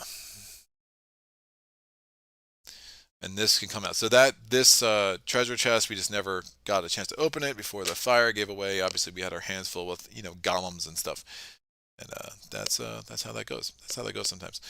We are going to. I'm going to send Galaden over here. Well, I want to do Kehli first because she has like a bonus if she interacts with something first. So Kelly's going to move 1. I want to bring that back. That might make some sense. Yeah, we'll do that. So Kelly's going to move 1.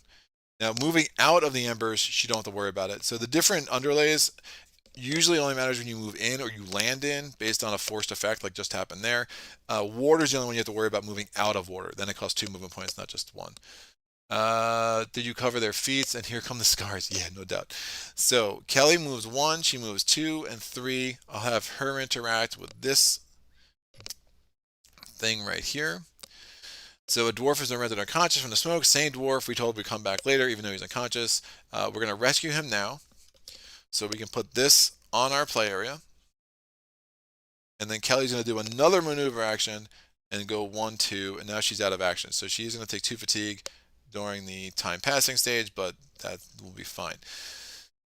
Galaden, so we rescued 1 of 7. We're getting there. Galaden's going to move 1, 2.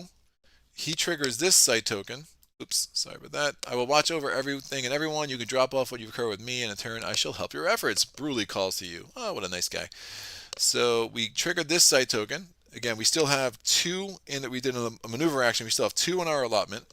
You approach and see a stone staircase leading upwards. Oh, Kehli shouts, put the sconce on the right. You'll find my, well, it's not actually a lair. That word always trips me up, but more of a laboratory away from prying eyes. With a yank, the wall at the top of the stairs parts, revealing Kehli's private experimentation chamber. Discard this site token. Done. Continue. So now we get some three-dimensional terrain. Oh, very exciting. So I'm going to have to move this stuff out of the way. And we will get a staircase. I feel a sneeze coming on.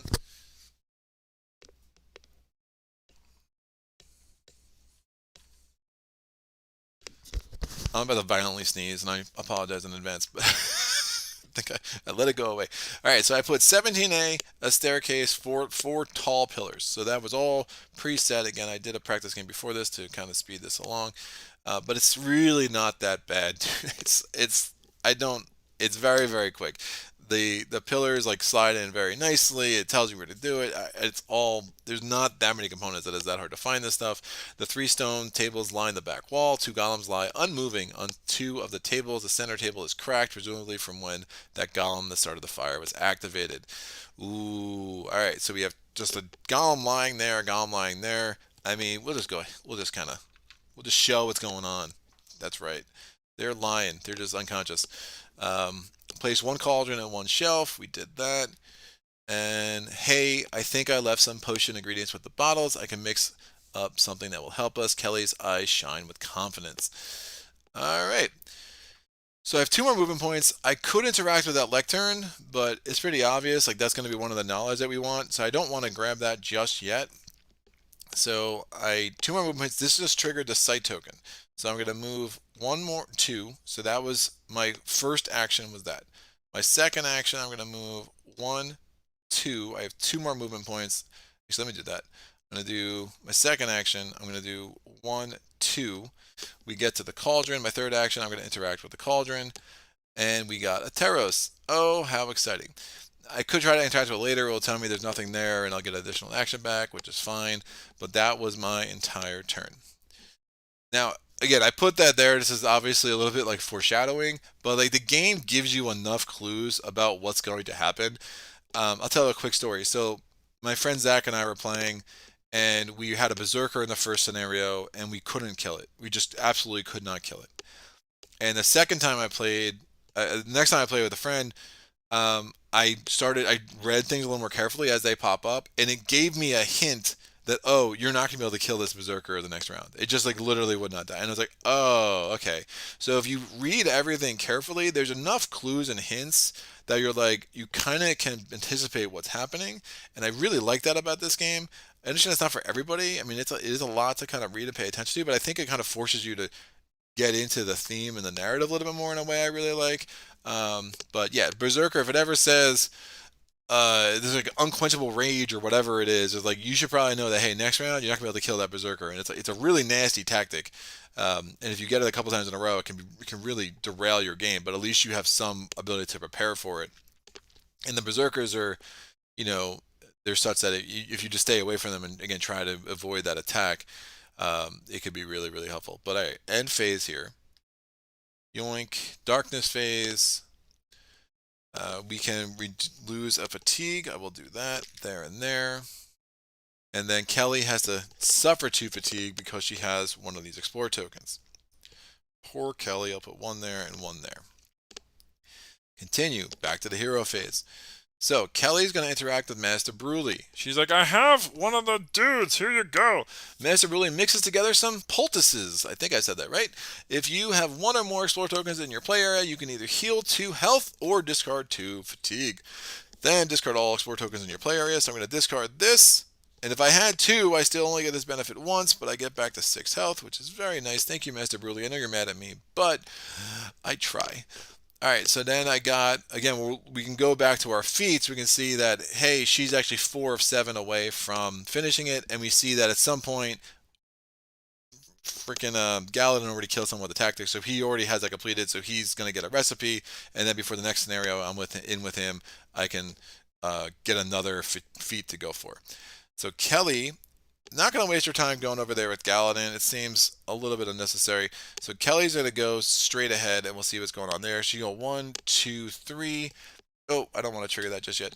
We're gonna go 1, 2, 3. 1 is her last action. She gets another maneuver action. She has 2 more movement points left. We're going to open up the staircase.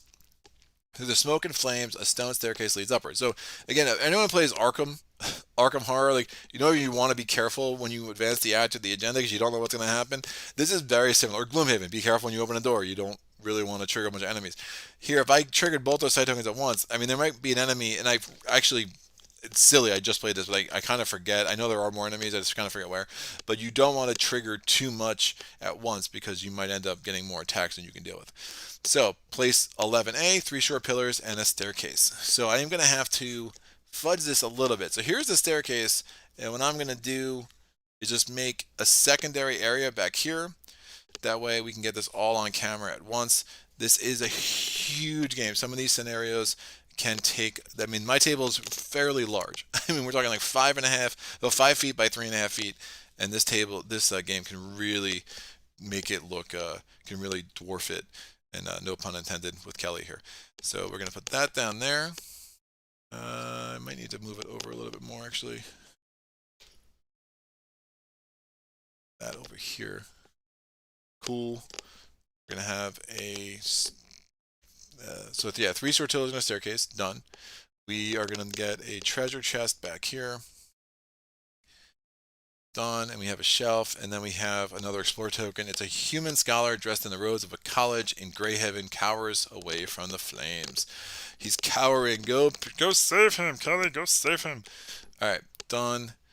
And no enemies there. All right, nice. So she's going to move 2 more. So this side token goes away, and I'm going to move 1 and then move on to the staircase. Again, I'm sure people can kind of follow that. So that staircase leads over to here. And that's just how I make it work. And I think you can get creative. This game is going to be bigger than a lot of people's gaming tables. As it is, I have my camera set to the 90 degrees. It's super huge. But it is what it is. No Leroy Jenkins for this game. Yeah. It's one of my Gloomhaven. I'm sure every Gloomhaven group has the one, right? But yeah, we have our Leroy Jenkins. All right. So if I ever get confused, I'm like, hey, wait, whose action did I do first? Again, another thing I really like, it's like, oh, here's a quest log. Oh, okay, so I actually did go with Kehli first. So I still have more actions, right? It's really just super user friendly.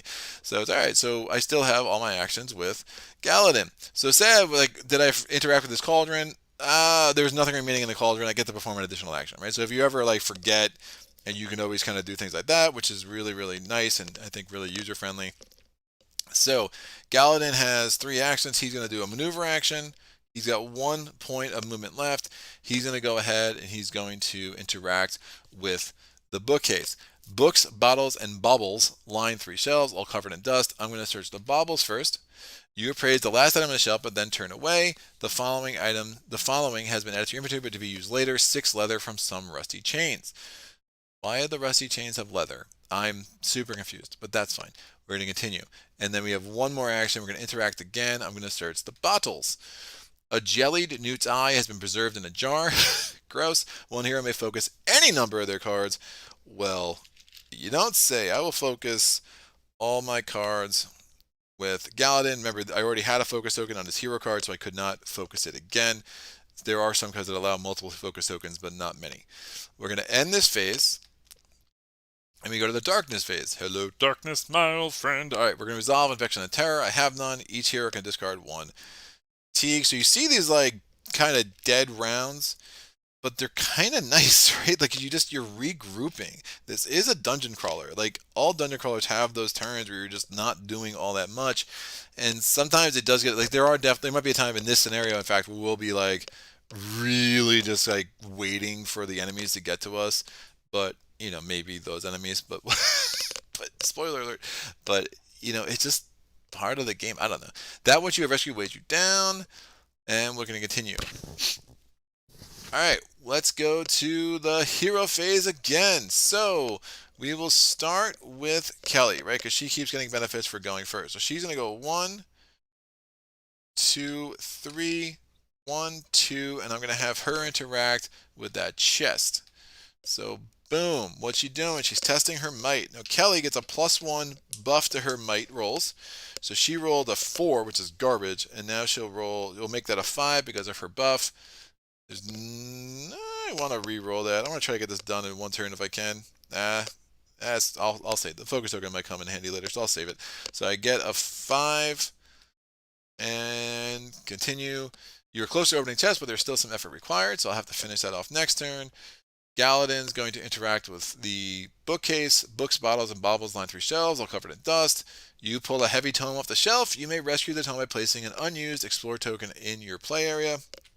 Yes, you will suffer 2 fatigue for each explore token in your play area. Yes, we are well aware of that, so I will rescue the book. You protectively tuck the tome under your arm. That's done. And we now have 2 of the 7 knowledge. Right, so I will say, as you get into later scenarios, like if you're ever expecting the shelves to be that much better, right? If it's not an objective, there are times where it's like getting every little thing you can get from like a tree or a shelf. Sometimes you're better off saying, I'm only going to get some of that because you have to move on. And the action economy gets really tight in some of these later scenarios that if you're like hoping for like some magical thing that's unique to that scenario, it's often not the case. I actually don't think it ever was the case in my experience. We're going to do maneuver action 1, 2, 3, and 4. And now I don't want to mess with that lectern just yet because that's going to be a lot of fatigue for me to take in the darkness phase with my last action. Do I want to... I can get more focus tokens. Prowess is so nice though. Now, my last action, I'm just going to do another maneuver action and just not maneuver. Or I could just maneuver onto that and still be adjacent to the lectern. I'm going to have to go through it eventually. Yeah, we'll go here and I'll get another scar token because of the embers. So the the scenarios that are really rich in scar tokens, you do see a little bit less flipping because it just costs you 2 health every time.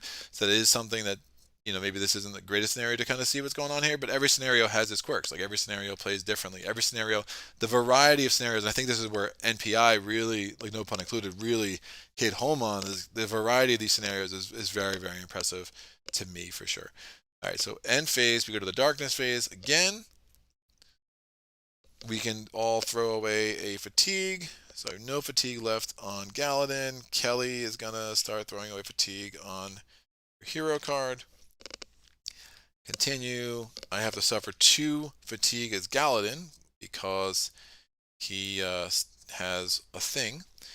We're going to continue and we go to the next phase. 3. You know what? I would have used my last action last turn. This is before the scar token was put on there. I will flip that because it just has more of a fatigue buff, and I'm going to definitely need that. Then the scar token. Oh, I wouldn't have the scar. I didn't move. Right. So instead of moving, I would have just done that. So it gives me more buff with flow. I think that's going to be more important because I'm going to take a lot of fatigue next turn. All right, Kelly's going to go first. She is going to test her might. We have a buff. She is adjacent to a chest. So +1 success if you're adjacent to a chest. I am. It's +2 success for the surge. So 1, 2, 3, 4, 5, 6, 7. That's the roll I needed last time. Continue. Hey, we got the chest. All right, just some stuff. Nothing specific to the scenario. But we also found the Dawnwalker plate. Oh, beneath everything, you pull out one final item. That's really nice. That's a heavy armor that I really, really like a lot more than what I have. I don't want to get this dude yet because it's going to weigh me down. 1, 2, 3. She has one more action. We're interacting with the shelf. We're going to search the bottles. We gain a rabbit foot potion. Nice. I wasn't able to craft it, but I will take one. But what's a rabbit foot potion? Rabbit foot potion allows you to shift twice. Shift 2 and then prepare 1 card. Prepare a card again makes it easier to flip. And shifting is really nice because you could ignore, you don't ignore terrain effects, but you can ignore the effects of being impeded. That can be really, really, really helpful. All right, so that's cool. It also gives the ability, like, I really want to get 2 more spaces, or it's a really good way too to counter the bandits, right? So they shift 2 away from me. I can shift 2 toward them and attack them again in the same turn. That could be really nice. So that was Kehli's turn. Galaden is going to. Oh, wait, I'm sorry. I was wrong thing. I'm interacting with the lectern. Let me rescue the book. Great. I get another one of these on my thing. Otis says, bye, I gotta go. See you, Otis. Thanks for stopping in. Berserkers are my kryptonite. Yeah, that was awful.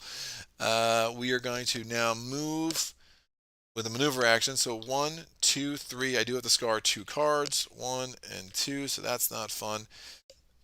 So 1, 2, 3, 4, and then 1, 2, 3. I'll interact with Master Bruley next turn. So you notice does from an efficiency standpoint, it makes sense that I was able to get 2. I'm going to turn them in at the same time. Now I'm not going to get the +2 health for each, but it really helped speed up, the scenario a bit. So I prefer to do it that way.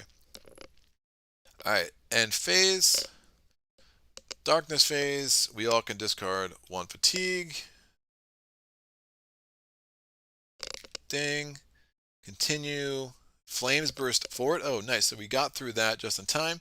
This room will be launched for very long. Oh, it hasn't done that yet. And then I'm going to have to suffer 4 fatigue with Galaden because I have 2 Explorer tokens. So 3 on Flow and 1 on Swear Vengeance. Makes more sense why I flipped that card over, because otherwise I would have had to load up my hero card, and I didn't want to do that. Kehli is going to interact with that. She's going to search the bubbles. All right, you open a small pot and find a pleasant smelling wax perfume. Each hero may discard 1 condition token. I'm going to want to flip Galaden's hero card more than the rest at some point. So I'm going to take the Scar token off of that, and I'm going to want to flip. I got this is only useful for tests, so I'm going to take it off of Kelly's hero card as well. So that was her first action, and 6 out of 7, so she were 1 away from her unlocking her feat. Her second action, she's going to go ahead and search the books. We are going to rescue the book. We're going to get an Explorer token. Continue, and then her third action, Kehli is going to move over here so she can get that guy next turn. Galaden is going to interact with Master Bruley. He's going to discard both Explorer tokens and heal 2. He's going to get back to full health. That's his first action. Galaden's second action, we're going to have him go here. 1, yeah, so 1, 2, 3 will trigger this site token. And as you approach the smoke parts to reveal an extension of the wooded room. Great, so we get another Embers underlay. And we're going to get another terrain tile. To move Kehli over here. Let's figure out where I can fit all this. It fit perfectly before, so that's fine. So number 10 is going to have to go here. That will do. Does that all fit? It does. And then we put another bookcase here. And done. And we get another Explorer token over here. Done. Actually, I didn't. The flavor text there is there's a dragon hybrid scholar trapped by the flames. So the humans and the dragon hybrids are all working together. Oh, we get 2 enemies. Ooh, nasty. Nasty, nasty. So we get a Fae and a Bandito. So the bandit is going to be right here. I did not get a Fae in my previous play of this. So that's actually really cool. I like that. Which is which? Sometimes it's hard to...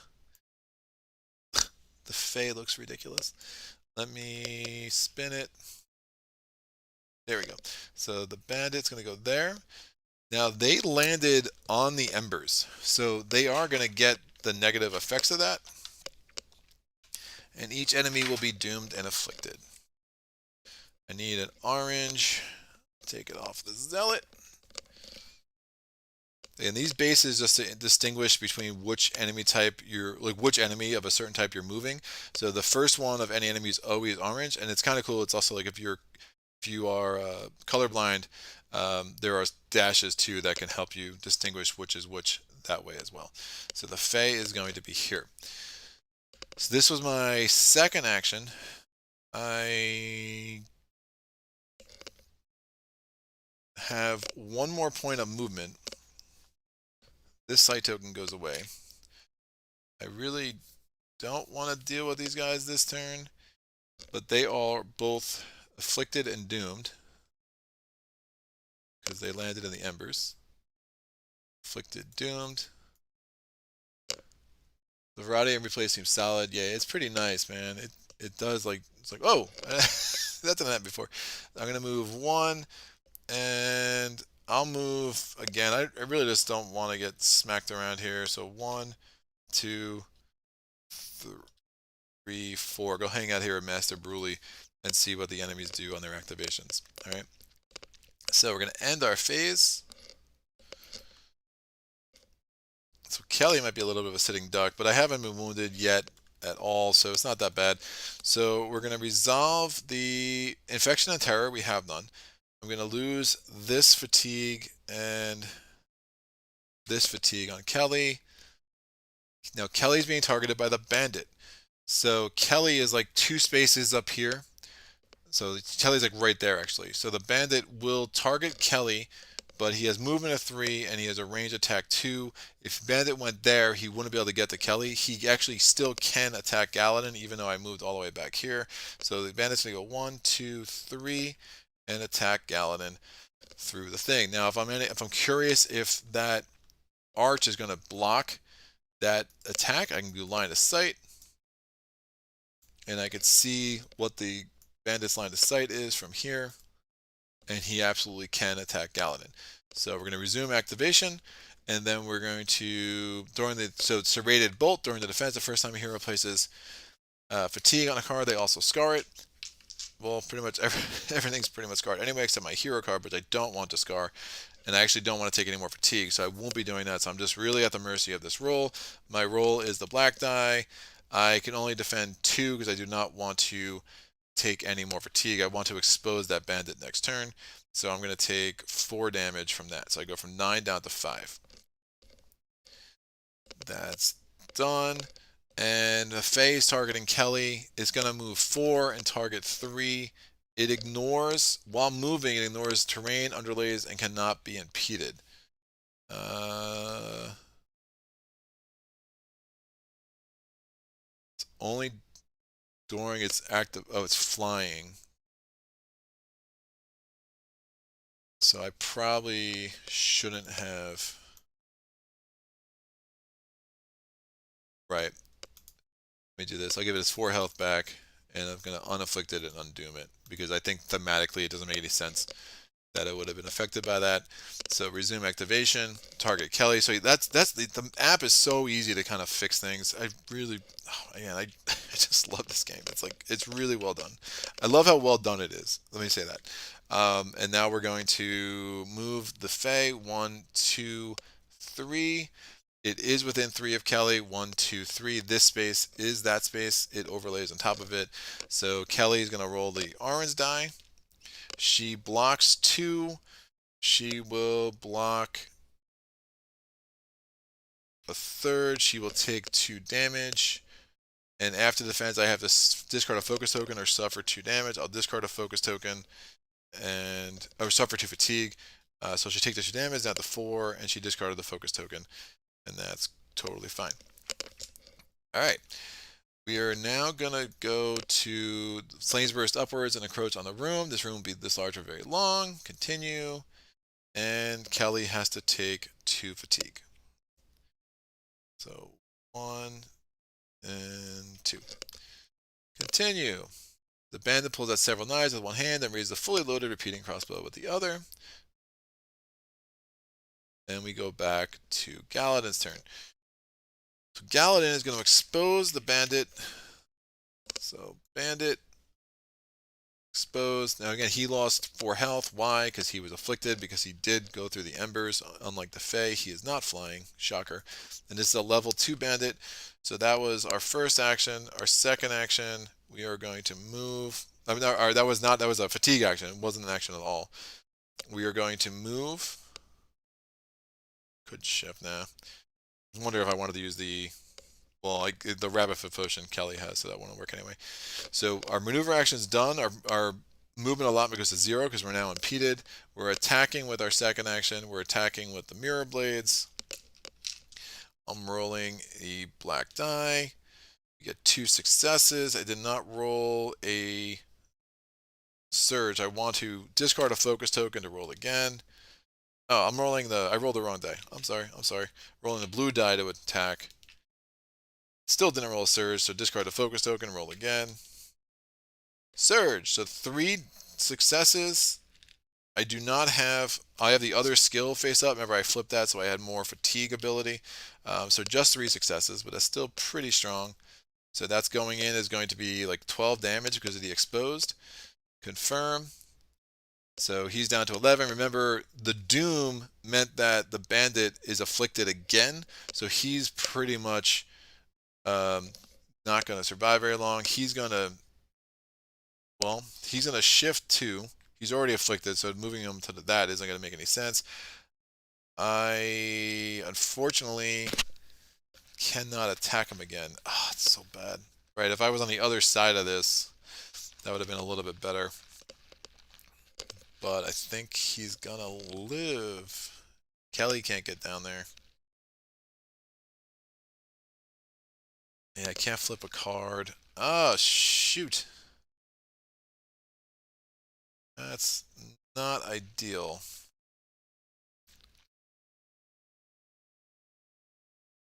Yeah, one of the things I could have done is maybe from here. If I flipped, well, then I wouldn't have. If I flipped a card, I'd still only have 1 attack this turn. Because again, remember, I have Pierce ability, and the Bandit is weak to Pierce. He'll be down to 7, so he's just going to unfortunately have to live because that Smoke Bomb ability. That Smoke Bomb ability is really nasty. Really, really nasty. If I had the Rabbit Foot Potion, that would be a good time to shift 2, and then I could attack him again. But fortunately, that's not going to work. So now we go to Kehli's turn. Kehli probably should have gone first, because then I could trigger my ability here. Kehli wants to get that token, but I don't think she's going to be able to. So Kelly's going to move 2, 1, 2. She's going to try to smash this Fae in the face with the double-headed hammer. Now, the Otherworldly. During the attack, suffer 1 fatigue for each plus that's converted to a success. So I'm rolling a black die with Kehli in her attacks. She rolled 2. I do not have any reroll abilities. I'm going to take 2 fatigue on the double-headed hammer.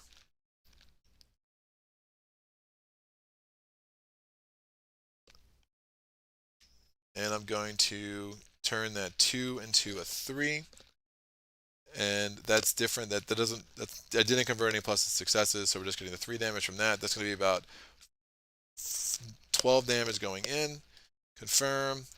Did 11 damage, again, because the Fae, we knew from an earlier scenario that the Fae is weak to Crush. Only blocked 1. We're going to continue that. We're going to roll again. We're going to attack again. This is our last action. I lost my mouse again. I roll. We're doing the double-headed hammer. I rolled just 2 again. So 2 kind of garbage rolls, unfortunately. Not converting anything over. But both of these enemies should be pretty easy to kill next turn. And that is that. So we're going to go to the ending this phase. We're going to get 2 more attacks. Might have to get a wound here. I will discard the Vigor Potion with Galaden to get him up to 8 health. Try to minimize the impact of both of us getting wounded. I can discard a Fatigue from everyone. And we continue. The Bandit. The Bandit sprints forward, then backflips in the air, launching knives and bolts in all directions. Moves to within 3 spaces of as many heroes as possible. Then this attack targets all heroes within range. It cannot get into range of both of us, right? Because it's 3 away from Galaden, and it's 1, 2, 3, 4, 5 away from Kehli. So we're just going to have it attack Galaden. It's going to stay right where it is. It's attacking Galaden with a 6. Galaden's rolling the black die. I rolled 1 success and a surge. I would have liked to prepare a card, but I probably did that wrong. So I just get 2. I just block 2, so I take 4 damage. We go from 8 down to 4 again. Done. The Fae is attacking Galaden. So it's moving 4, attacking 3. Or moving 4, range 3. 1, 2, 3, 4. It is within range of Galaden. Galaden's rolling its die. Oh, wait. Yeah, it's not impeded, right? It can't be impeded. If it was impeded, it wouldn't have gotten the Galaden. It would have had to attack Kehli. So it attacks. Galaden is going to block just 2 of that. And then I can discard a focus token. So I am down to 1 health, and I discard a focus token. So at least I haven't been wounded yet. So hopefully I can kill both of these next turn, and we won't have to worry about getting wounded. Oh, the floor gives way as part of the room disappears into flames. The burst of heat is enough to throw anyone back. Shifts each figure on 3A to the nearest unoccupied hex. So we're just using this one. 3A gets removed. Remove all terrain and tokens on that site. We go back to 2A. And now we just have the lectern chilling, so it's pretty far away. And we continue. The flames continue to rise and spread. You must move quickly. I'm going to take 2 fatigue on Kehli because she has one of those tokens. Continue. Twisting arms together, the Fae creates a strange effigy with their hands. Hero phase. Alright, let's try to kill both of these dudes. So we know he's weak to pierce. The Fae is weak to crush. Kehli wants to definitely get rid of this Fae. But we'll see what this dude does first as well. So let me move Galaden first. 1, 2. Galaden is attacking the Bandit with the Mirror Blades. Rolling a blue die. I rolled a Surge, so I am not adjacent to another hero. So that's 3 successes plus a success of 4 successes. Should be enough to take care of the Bandit. Yep, 12 damage. Bye-bye, Bandit. And then we have one more action. We added 6 gold because of the Deadman's Compass. Nice. And we are going to attack the Fae with our last action. Mirror Blades. I suffer a fatigue for each plus converted to a success. I'm not going to go that crazy with this right now. I'm just going to do the 1 damage. I could take a fatigue there, but then I would take a damage. I have nowhere else to take a fatigue because of the otherworldly ability. So just 1 attack. And I'm pretty sure Kehli's going to be able to finish that off. Oh no! The Fae fold their hands back as you strike. You see both them and a flickering image of Kehli before you. The Fae only suffers half the attack's damage.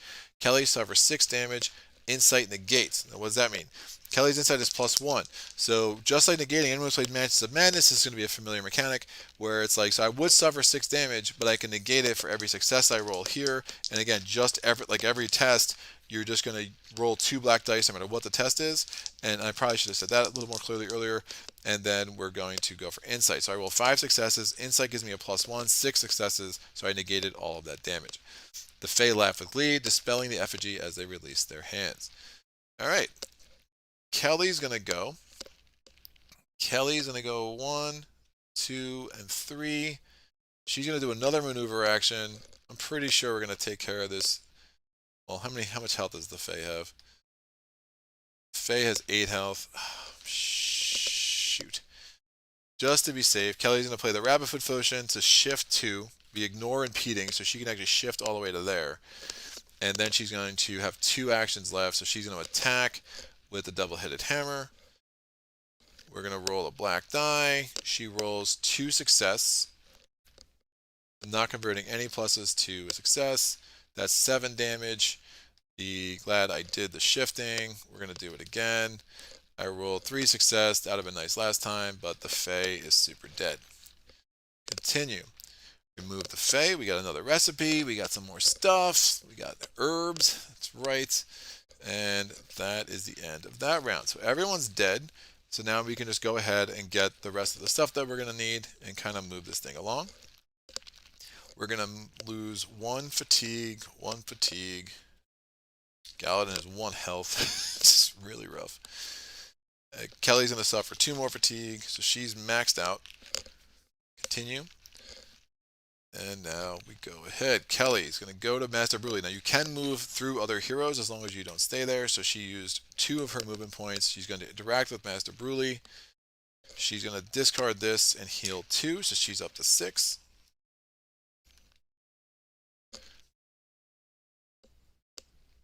And she unlocked her feat. So we'll go here. We can see, hey, feats. A, she completed that feat. Nice. She has one more point of movement. We're going to move her. We'll move her. We're going to flip this because it is prepared. Or I want to flip it before I scar it. I just want to kind of open up some more possibilities for fatigue here.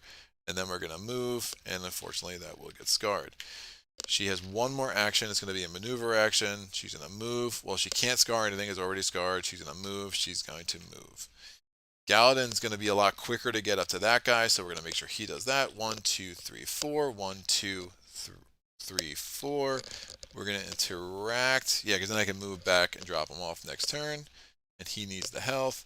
We're going to rescue the researcher and take this token and put it on Galaden's thing.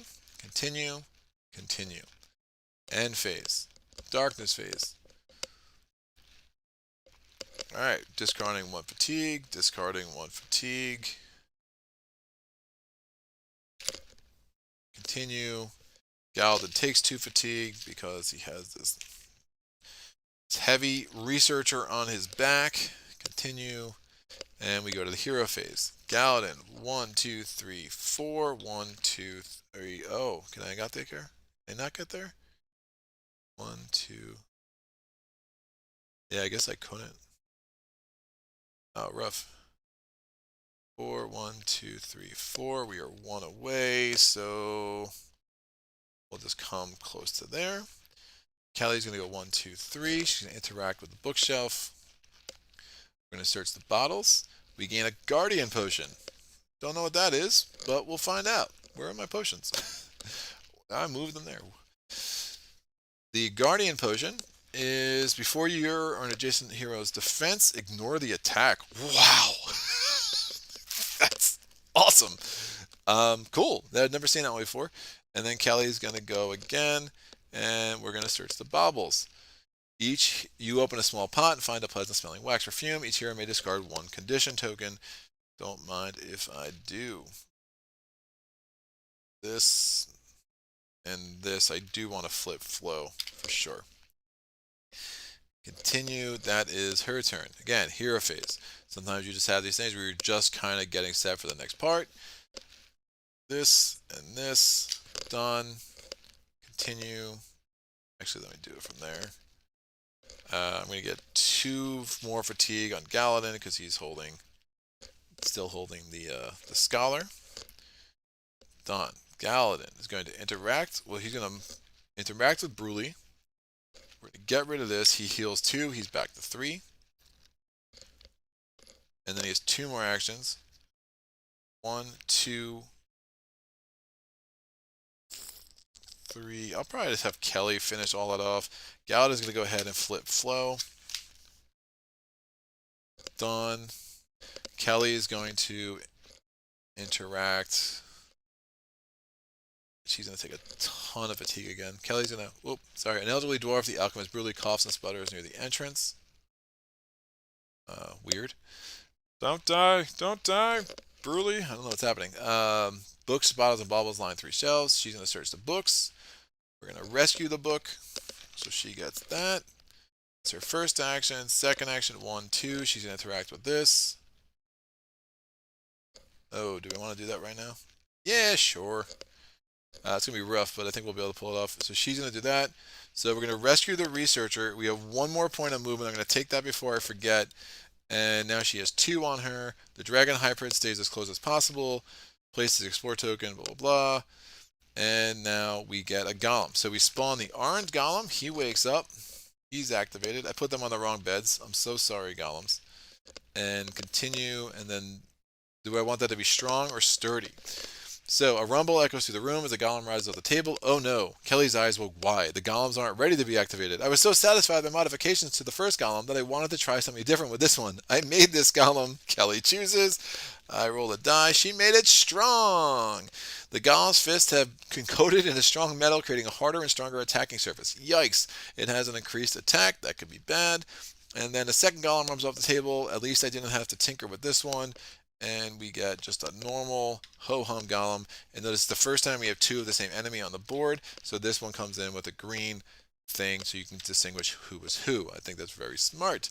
Defeat the golems. All right. And then she moves. So we have no more actions. Golems are on the table. We still need to get these off of Kehli, otherwise she'll be taking 4 fatigue around, and that's pretty nasty. So we're going to end our phase. We're going to activate the golems. What are they doing? Well, we discard 1 fatigue each first. Continue. The orange golem is going to move 3. It's going to go toward Kehli. It can't get there. It's going to go toward Galaden. Still can't get there. 1, 2, 3. Done. Before its activation, one adjacent hero. So when you're adjacent to the golem beforehand, you will have to target. You become the target if you're adjacent. So you might want to actually manipulate that. So even though it says target Kehli, if Galaden was adjacent, he would become the target instead. But again, they're still moving 3. They can't get to us. They're just going to chill at the top of the stairs, like so. Kelly's going to suffer 4 fatigue. And that's done. Continue. The golem moves a heavy boulder into a hand and turns its featureless face toward Kehli. Oh no! So, I mean, theory, it's kind of letting you know that, hey, next activation, that golem is probably going to do a ranged attack in which he's going to throw a boulder at Kehli. So we go back to Kehli.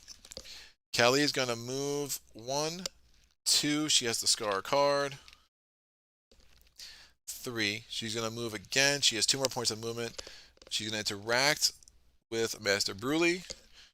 He mixed some poultices together again. He's super clever, that guy. We're going to get 2 health. And then with the 2 more points of movement, she's going to go hang out next to Galaden and kind of wait for these golems to come across the board. We're going to use the Antidote Potion to get rid of these 3 Scar cards, these 3 negative conditions, because we shouldn't have to go in the Embers anymore if we can help it. Galaden only has 1 left, so not a big deal. And Kelly's out of actions. Galaden, what do you want to do, sir? Prowess I like. It doesn't make sense to ever go back to the Blackroot Bow because we know that these golems are not weak to pierce. So we'll stay on Slash because again I can do a lot of damage that way. We'll have the Expose. I think I'm just going to flip this to get rid of the fatigue and then flip it back because like the best use of my turn. And it wasn't a Scar token on there, so I don't have to worry about that at all. Pretty happy about that. This Guardian Potion's still blowing me away. That's awesome. That's so good. All right. End phase. I mean, the golems are really far away, and to try to run to meet them doesn't make any sense when we can rest assured they're going to be coming toward us, right? So, Rabbit Foot Potion's out. So what do I have? An Antidote Potion left. The Deadman's Compass is my trinket. So I have an Antidote Potion with Galaden, and I have a Guardian Potion with Kehli, which we found during the scenario, which is cool. End phase. Darkness phase. We can discard a fatigue on everyone.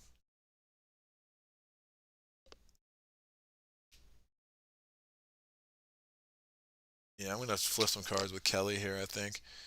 Continue. So range 3. So the orange golem's moving 2. It does 10 damage, range 3, but it's too far away, so it doesn't work. But man, we made it stronger with that attack. That 10 damage is nasty, right? Galaden is the target of the green golem. 1, 2, 3. Still can't get close to us, so that doesn't matter. And then we'd have to suffer 2 fatigue for any explore tokens. We have none. Your foes hunt for a weakness they cannot find. No enemy tactics. How do you find the warfare difficulty? So Rocket asks, how do you find the warfare difficulty? That's the one above heroic. I haven't beaten heroic yet. I find heroic a really solid challenge. Again, I only played through it once. I think if I just hunker down on really beefing up Galaden, I'll have a much better shot the next time around. But yeah, so I really don't have a great answer to that one. But yeah, heroic I think is a great challenge. You see these Scar tokens and all this stuff that happens. The tactics of the enemies are really souped up. You know, the damage value. You know, could they have been a little more creative and differentiating between different levels? Sure, I'm sure from a design standpoint that would have been a nightmare. But you know, it is what it is. All right, Kehli is going to. So her first action, flip a word of caution to I got this. I mean, her skill is they're pretty niche. We're really not going to be doing either of them at all, so I just wanted to get the fatigue open. for that. I could take 3 on the other side, but this is fine. I'm going to flip over.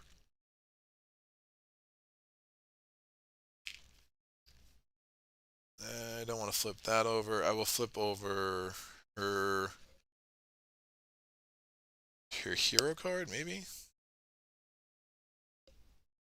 Yeah, that works. I'll flip over her hero card, their second action, and then her third action, she just has to do a maneuver, so I'll just have her move 1, 2. Galaden's going to go. He's not flipping anything. He's not exposing anything yet. So, yeah, during your turn or adjacent, during your turn, so Antidote Potion, sorry, somebody's knocking and I can't tell if it's my house or next door. I'm pretty sure it's next door, so I'm like really distracted right now. Can't heal, staying adjacent to Kehli just in case these golems move a ton, and we'll go from there. So, end of the phase, again, not much happening. That's not going to matter. So, no focus tokens, unfortunately. No preparation tokens. We just have to try to beat these two golems. And again, they're both level 2, 43 health on both of them. The orange one is definitely the one we should focus on first because it's doing the increased damage, and it's pretty gnarly. So, end phase. So, discarding Fatigue, 1. The golems targeting Kehli. It's orange, 9 damage. 1, 2, 3. It's going to get doomed. But we're doing both of them. They're both about to walk on the embers. They can't get afflicted though, right? So the doom is like when we expose it and stuff is helpful. But other than that, it doesn't matter. Done. Kehli, 1, 2, 3. And actually the doom, since they don't have any other conditions, the doom's going to go away at the end of the round anyway. So I wouldn't even bother adding that right now. Sentinel, again, is still in place. No one was adjacent to the golem, so we can ignore that. You hear the sounds of Uthluk echoing down the halls. Alright, so we might have some more company pretty soon. Can we start dealing with these guys in any real way? Let's try to mess with the orange one, right? So Kehli's going to move 1, 2 with her maneuver action. She's going to take 3 fatigue to flip 1 card, so we're going to flip her hero card. She's going to take another 3, and then she has the ability to enfeeble and slow one of the golems within range 3 before its activation. So we're obviously going to do that to the orange golem. Again, you saw when I attacked the golem earlier that had pierce that I did 2 damage. It's no real point to like mess around right now. We're just kind of waiting for them to come to us. And we do have this exposed. And I do want Galaden to be adjacent to Kehli because she has that Guardian's Potion. So we'll put Galaden over here because if he's the target of that attack, we'll be able to just block that altogether. That's all she wrote with that. We're going to end the phase. And we'll see what happens now. We can discard 1 fatigue, so everyone has a clean slate of fatigue. Continue. Alright, the golem, I'm going to interrupt. It'll be 4's interaction. I'm going to spend the 3. And I'm going to continue. I'm going to interrupt his action, and I'm going to enfeeble and slow it. So slow, enfeebled, done, resume activation, still doing 10 damage, but now it's only moving 1, and it's a range attack, so it's still attacking me. Oh, that's unfortunate. If Kehli is a target, she cannot re-roll attack dice, but it's moving 1, so it's going to be doomed, so it's going to be enfeebled and slowed next turn too, so let me put that on there. Can't be afflicted. So Kelly's probably taking a wound. Or I could just ignore that attack. Oh, the Guardian Potion can only be taken by Bryn or Kehli. I didn't even notice that. That's cool. That's a nasty attack. I mean, Galaden's probably going to die anyway because he's only got 3 health, so he's probably going to get at least 1 wound here. So I'm going to use a Guardian Potion on myself. I want to try to keep him alive. Yeah, that 10 attack is nasty. Alright, we're going to protect myself and make that happen. Done. Galaden's getting targeted with an attack of 6. 1, 2, 3. And I have to roll a defense die. I have a small chance of blocking this. No, only 2 successes, so that is going to be enough damage to defeat me. So I'm going to go done. I'm going to go here, and I'm going to wound Galaden.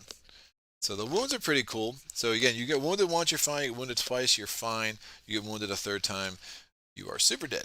But when you get wounded the second time, you just flip the card over. So slowed. So I reduced my speed by 1. Slowed is not bad at all. It's not really going to have any impact on this game. Now it's reduced by 1, minimum 1. So if I'm still impeded, I can still move 1 and try to take care of something that way. Fortunately, I might have to just go after this dude.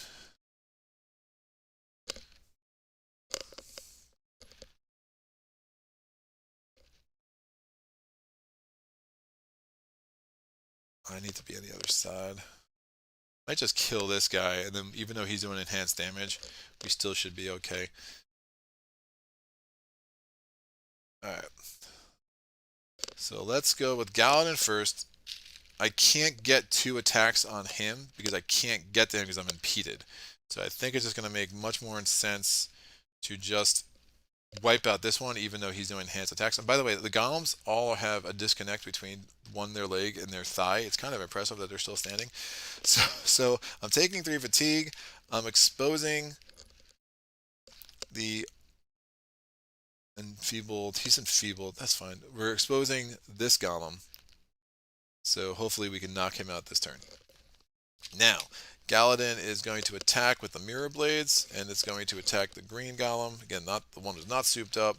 Hopefully I can roll a couple of surges here. I rolled a surge, so that's going to be, oh, I'm adjacent. Let me do my maneuver action so I'm no longer adjacent to Kehli. That's smarter. And now I'm attacking, so I get 3 success. I'm going to get a 4th success. This thing is exposed, so it's going to be like 15 damage minus whatever shield it gets. Oh wait, 3 success because I'm not adjacent. 4 success because of that. 5 success because of prowess. Right. So confirm. So that did 17 damage. So the math of that is base damage times 3. So it's 5 times 3, so it's 15. Plus 3 because I exposed it. Minus 1 because of block. So 17 damage off the bat, which is super nice. So continue. We're going to attack with Galaden again. It's his last turn. For his last action, we're rolling this. I did 4 damage again, man. I'll tell you, Galaden, his ability to do damage every time he gets a surge when he's not adjacent, and you're often not adjacent in a 2-player game, it's really, really nice. So we did 15 damage. Kehli should be able to finish off that golem pretty easily, so she's going to go first. Oops. She's going to go first. We're attacking the green golem. And remember, it is weak to smash. She rolls the black die. 3 successes. 1, 2, 3. That might be enough. It is. That golem is super dead. And I think we just go ahead and start hammering on this other golem. So Kelly's going to move here. And she's going to attack with the double-headed hammer one more time. And we'll just start pounding on this one. And if Kehli gets injured, again, it's not that big of a deal. Oh, when Galaden got injured, he goes back to full health, so he's back to 9. So she's attacking this golem. She's going to roll a black die. Only 2. We could take 2 to make it 3. Yeah, I'm going to ignore that die face and make it 3. Confirm. So 11 damage because of the weakness. That really adds up. So 9 base plus 3 for the weakness and only 1 blocked. Continue. End phase. Go to the darkness phase. Probably the last one. Getting excited. So we got to move a fatigue. Done and done. Continue. So attacking Kehli only with 6 damage because it was enfeebled. I don't think the enfeebled triggered right last turn, so I probably should have done that during the turn before I did the enemy activation. But again, I just canceled the attack anyway with the Guardian Potion, so it really didn't make a difference. I'm rolling this. It is 1 success, 1 surge, and a advantage. I will take the fatigue to turn the advantage into a success.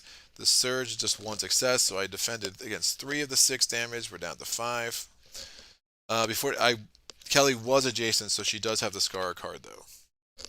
and that happens before the activation. So she scarred a card. It doesn't matter. We're not flipping anything anyway, and that's done. A Bandit Guthuk appear out of the tunnels leading deeper into the old mines. We got a Zealot. Ooh, the Zealot's coming nice and close. So our first Zealot, you got to get a thing off the Fae. Spawn the following enemies. It comes out of the lectern. There. Continue. And that's that. Just the one. The damaged golem moves wildly and erratically, twitching and cracking as it flails its limbs about with terrifying force. It's a hint of what it might do the next enemy activation. Hopefully it will be dead before then. Otherwise we might have to defend against a lot of damage before anything else happens. Kehli's going to go ahead and she's going to do her actions first, so she's attacking. Now the flailing golem lashes out with a fist as you dart in. Suffer 5 damage, agility negates. Now Kehli's agility isn't that great. She is a dwarf with a lot of armor on. It happens. So we negated 4 of that damage, -1, negated 3 of that damage, so we still suffer 2 damage. Not worried about that. Continue. Kehli's attacking with a double-headed hammer. She's going to roll her attack die. Crappy roll. I'm going to take 2 here to make that success and a surge into 3 success instead as the fatigue ability on the double-headed hammer. So confirm. 12 damage. Continue. Kehli's going to attack again. Hopefully she rolls better. Oh, Golem's flashing out again because that's what it does. So we have to negate. Testing agility. Man, so she had 4 successes.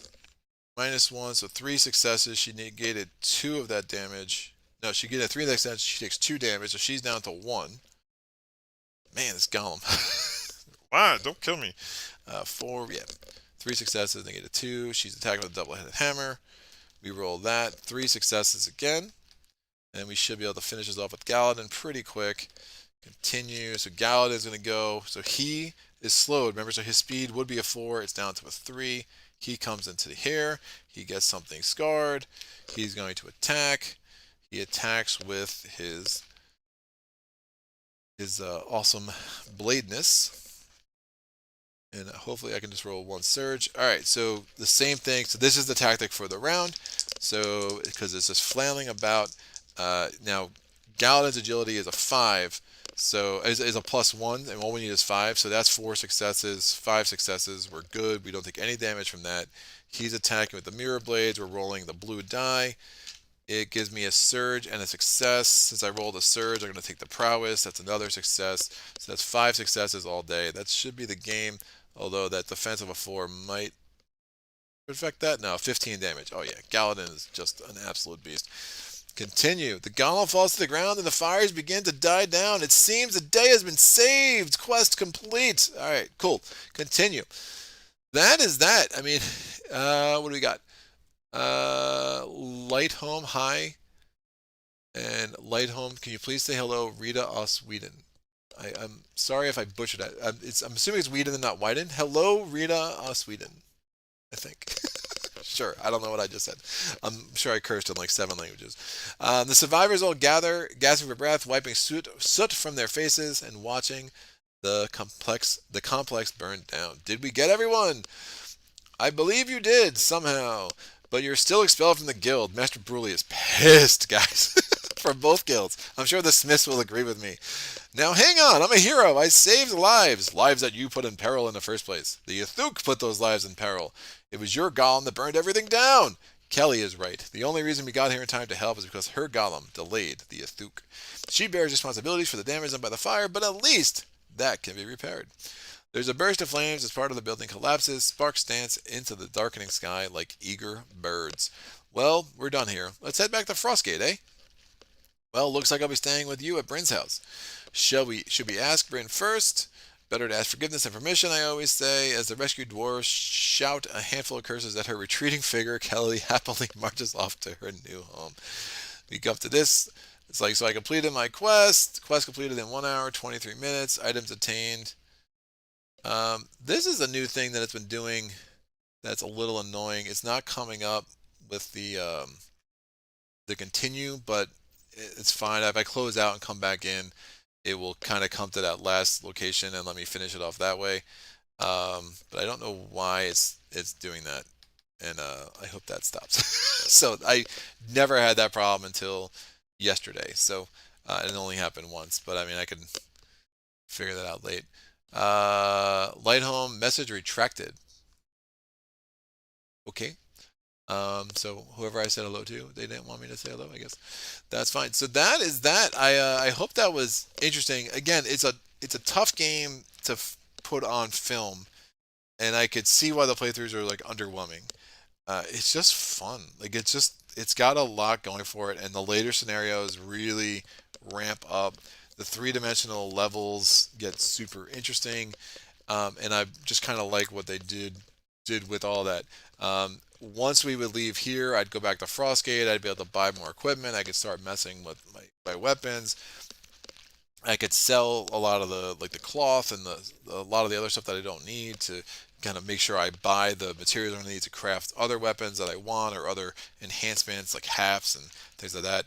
Notice I never even used the Antidote Potion here, but the trinkets, you know, between the gold I get from the Deadman's Compass and the extra recipes I get from the Undying Skull, I'm just gonna have a ton of options once I get back to Frosthaven. That or not Frosthaven. Wow. Once I get back to um, Frostgate, that are just really cool and really just enhance the game, enhance the experience, and then you start seeing like different things trigger. I mean, it's not uncommon in later scenarios where you attack and you'll have like four things pop up. It's like, oh, this triggered, this triggered, this triggered, and it's really cool how that all branches out.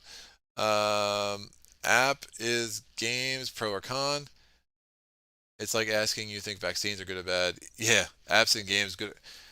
Um, I don't know. Like I think they're they're not either. I think it depends on the game. If you're going to give me a good app with really good functionality that really makes my life easier, as this one does, because this game with all the math they throw into it, with all the add-ons, like this would be a nightmare. It just so many components I don't need, and the box would have to be 3 times as large. And yeah, you're paying a lot for that app development, but they did such a good job with it. I don't mind it. But I think if you have a crappy app, not as interested, right? I mean, if I get Return to Dark Tower and that app's like glitchy and it just kind of adds to my frustration of learning the game, this one's like user friendly. The interface gives you a lot of ways to kind of bounce back and forth and kind of do various things in a way that I really like. So it's fun, man. It's good. It's really good. Um, Rockets, I enjoy the game. I think the app is really well done. Yeah, I mean, Warfare, if I beat it on Heroic, I think I'll try it on Warfare. Because even then, it's like you give me this, you make my decision space that much tighter. I could see playing this on Standard and being bored with it for sure. But when you're giving me like, all right, who do I need to attack first? How do I want to attack it? Is there a little bit? I think one of the Broken Meeple said where it's like, well, all you do is you just gang up on one enemy at a time. It's like, it's fair, but there's still like decision space and like, all right, who should do the first attack? Well, Galaden should go first. He can expose it, and if he can expose it, then we can kind of take advantage of that. Or, Kehli has she's got the weapon with the weakness. Or I did that one where I let me interact with Galaden just to get a focus token because I know that the bandit's going to back up twice, so I want to make sure I kill it before it backs up. And if I have a focus token, it doubles my chances of rolling a surge, right? I mean, that's the kind of level that you can get to with this game that I find super engaging. Or it's like, do I need to do that fatigue ability? Well, let me do the math. Well, this is going to do 12 damage. They're only going to block 2. Nope, I don't. They only have 9 health. We're good. I don't need to worry about taking that fatigue to do that. Managing fatigue, managing when you're flipping cards. It's like I saw enough reviews like, well, you barely ever flip, and I'm like, I don't know how you play, right? Like, do you have to flip? I mean, a lot of it flipping. I was like, all right, let me get in the most maximal advantageous position I could while I was waiting for those golems to come down the stairs and get close to me to attack them, right? So there's flipping, again, fatigue management. Why did I have to manage fatigue? Well, every time I had one of these explore tokens, I kept getting, I was getting 2 or 4 fatigue on one of my heroes every round just because of trying to fulfill the objectives. And the objectives really do change the flavor. Some of the scenarios have like fun little puzzles that once you solve once, maybe it won't be as engaging. Are they difficult? No, it's not like an unlock it. I mean, they had to make it somewhat accessible to the average game group, right? But like they do a good job with it. Sometimes you are going back to that quest log saying, "Oh shoot, what did they say back there?" Because I got to that was important. I got to use that information to figure out what I need to do next, or how to finish this scenario, or how to whatever. I mean, it's just all really well done. That final scenario is pretty vicious. The one thing I don't like about the final scenario and I only played it once, and there's it's almost like I wish it was two scenarios. So the first half and the second half are like a little disjointed. Like not they're really good though. I like the first half a lot, but then you get the second area. It's like wait, I have to replay this and I have to do the whole first half again. Like oh please, like that's I'm not looking forward to again to that scenario and having to retry it. But I do like when you do lose until the final scenario you fail forward in a way that is I haven't enjoyed as much. The only other time I enjoy failing forward on any level is Arkham, and even then I like mulligan it. The app does make it a little tricky to mulligan things. So if you lose, you just kind of go forward with the story, right? And I think they do a really good job of that, where it's like, all right, like you can fail forward and still get a lot done to put yourself in a good spot, but that last scenario you need to beat in order to lock the end game screen and stuff like that. So. Uh, Brian, I agree that apps can enhance games, but I have to be careful who I say that to. Oh yeah, some people are nuts, man. I like if you hate apps, great, dude. At least you know that you just saved a bunch of money. Like you don't have to buy mansions, you don't have to buy this, you don't have to buy Return to Dark Tower. I'm happy for you, but the need that some gamers have to they have an opinion and they have to convince everyone else that who likes these kind of games that they're wrong. I just it's weird, dude. Play what you want. I don't care. Like I can't stand Dominion. I think Robinson Crusoe is an abomination of a game. If you love it, man, God bless you, man. You find something in that game that I just couldn't find in the long haul, right? Like I don't understand why people love it so much. Is it a character flaw? No, it's just I prefer different games, man. Play what you want. But I think apps can be super fun, and I like how it's done here.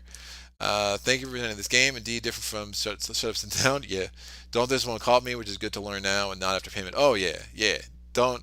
It's a lot for what it is, man. It's, is there $150 worth of value in this game? I don't know. I feel that way about Too Many Bones. Like, I love Too Many Bones. Is it top five for me? Probably not. And it's not would I love to be able to say emphatically that it was, considering how much I spent for it? Sure, but I just can't. Do I regret buying it? No. But it's a lot. I mean, I think the games are going to get harder. Those decisions are going to get harder and harder because games are going to start getting more and more expensive. Component quality is getting higher and higher. Shipping costs are going up and up. So it's like making those decisions of like what's really worth it.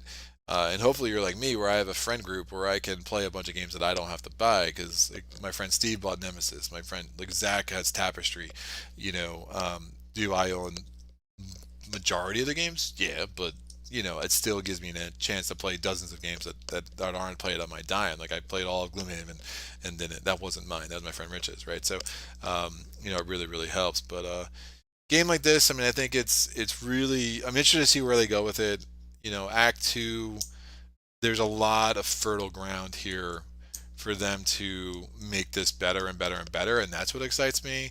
And they're showing a commitment to quality, with the app and stuff like that that I think is worth to see where this goes. Right, this is a starting point, and as they enhance it, as they kind of funnel more attention to it, as they get feedback from the first game, as they get a review like Shut Up Sit Down, I think there's going to be some kind of commitment to saying, all right, let's make this better, let's build on this system. And I think as a starting point to Descent, the third round of Descent, this is a pretty awesome game.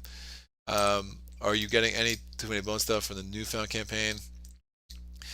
I am. I was not sold going in. I like the base game so much more than Undertow that was like the biggest hurdle for me, and I also didn't love the fact that Unbreakable at first was like, this is our last one, which I don't necessarily believe them on that, but there was like, wait a second, like I'm already dying to get Age of Tyranny and 40 Days of Daylore and 40 Waves of Daylore because I want more variety in my encounter decks and my event decks.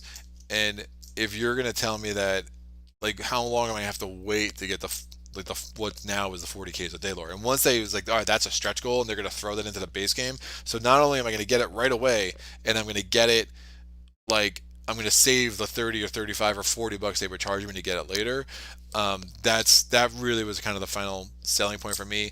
Plus the gear locks all look great.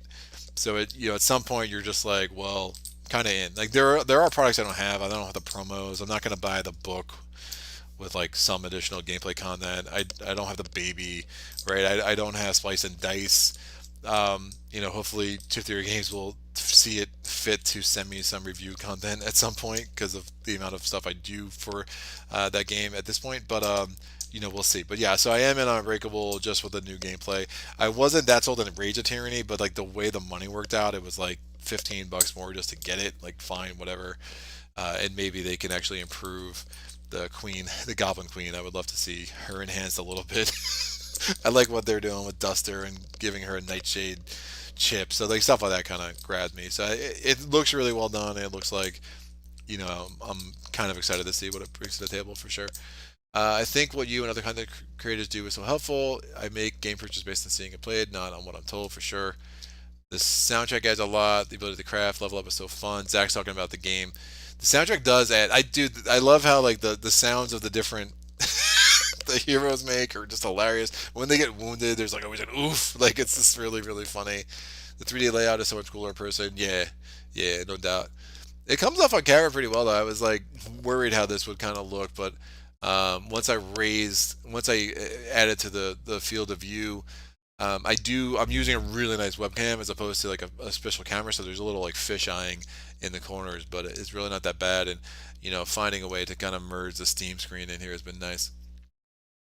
Yeah, keep it all in mind with any game. People told me I shouldn't like Descent, Lord of Descent, Legends of the this Descent was because the last Descent was similar.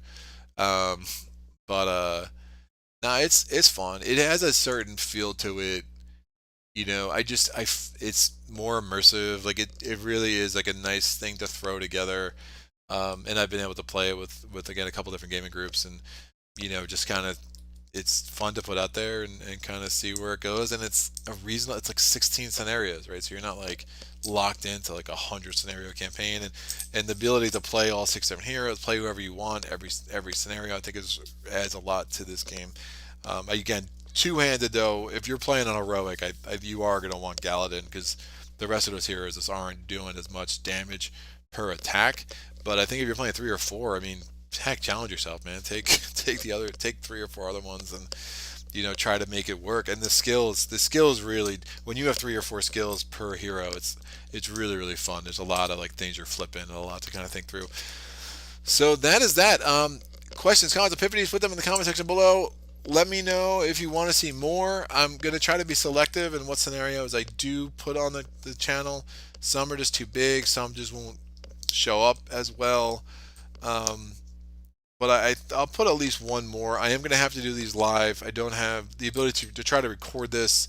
I worry my OBS and my recording software don't always get along very well, so that is a thing. So these are it's definitely easier for me to live stream this, which I know doesn't make all that much sense, but just to kind of with my setup without spending $1,000 on editing software, that's what works for me. So it is what it is. Next week I have a Mage Knight Solo Conquest Blitz, which I'm excited about, so that'll be a live playthrough. And then we have a couple of new games coming up. Darkest Night, I filmed a playthrough of that. I'm looking to get my first Cloudspire on the channel. So again, a lot of new 2 solo playthroughs games between now and the end of the year. I think another 4 or 5 to come that I'm kind of excited to kind of get out there. Obviously more Spirit Island coming down the pipe, more Too Many Bones. So kind of more of the standard. So won't be back to Terranoth probably for a couple of months. I want to see how this video does and get some feedback and see if there's more of an appetite to do more of this game. I know Rob's Gaming Table is doing a full playthrough of the whole campaign, and he has a bit of a different approach, but what he does is really good, and people love that stuff. His videos are just so long. It's just so long. I'm like, I mean, I guess. I mean, it's it is what it is. But I've definitely watched some of his stuff at times, so I know he's doing a full playthrough, and I know a lot of people have done like the intro scenario, and I obviously just wanted to stay away from that for that reason, because I don't, without any skill cards, I do.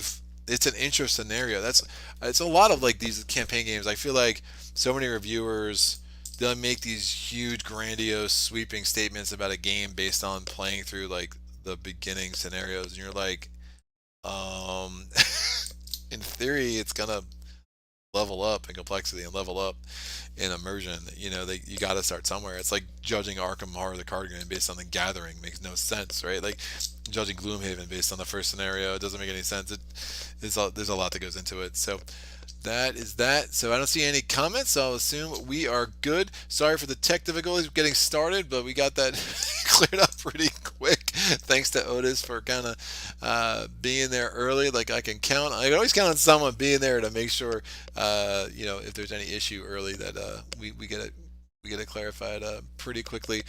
Sunday, look out for a two-handed playthrough of Spirit Island, which I'm excited about. It was Springer, Dreams and Nightmares, and a spread of Rampant Green against level 6 England, our first level 6 adversary on the channels. it's a good one. It's nuts. So I'm gonna finish editing that, get that ready for Sunday. But until next time, whether it's Sunday, whether it's next week for the Solo Conquest Blitz, whether it is sometime months from now, thanks for joining me and happy gaming.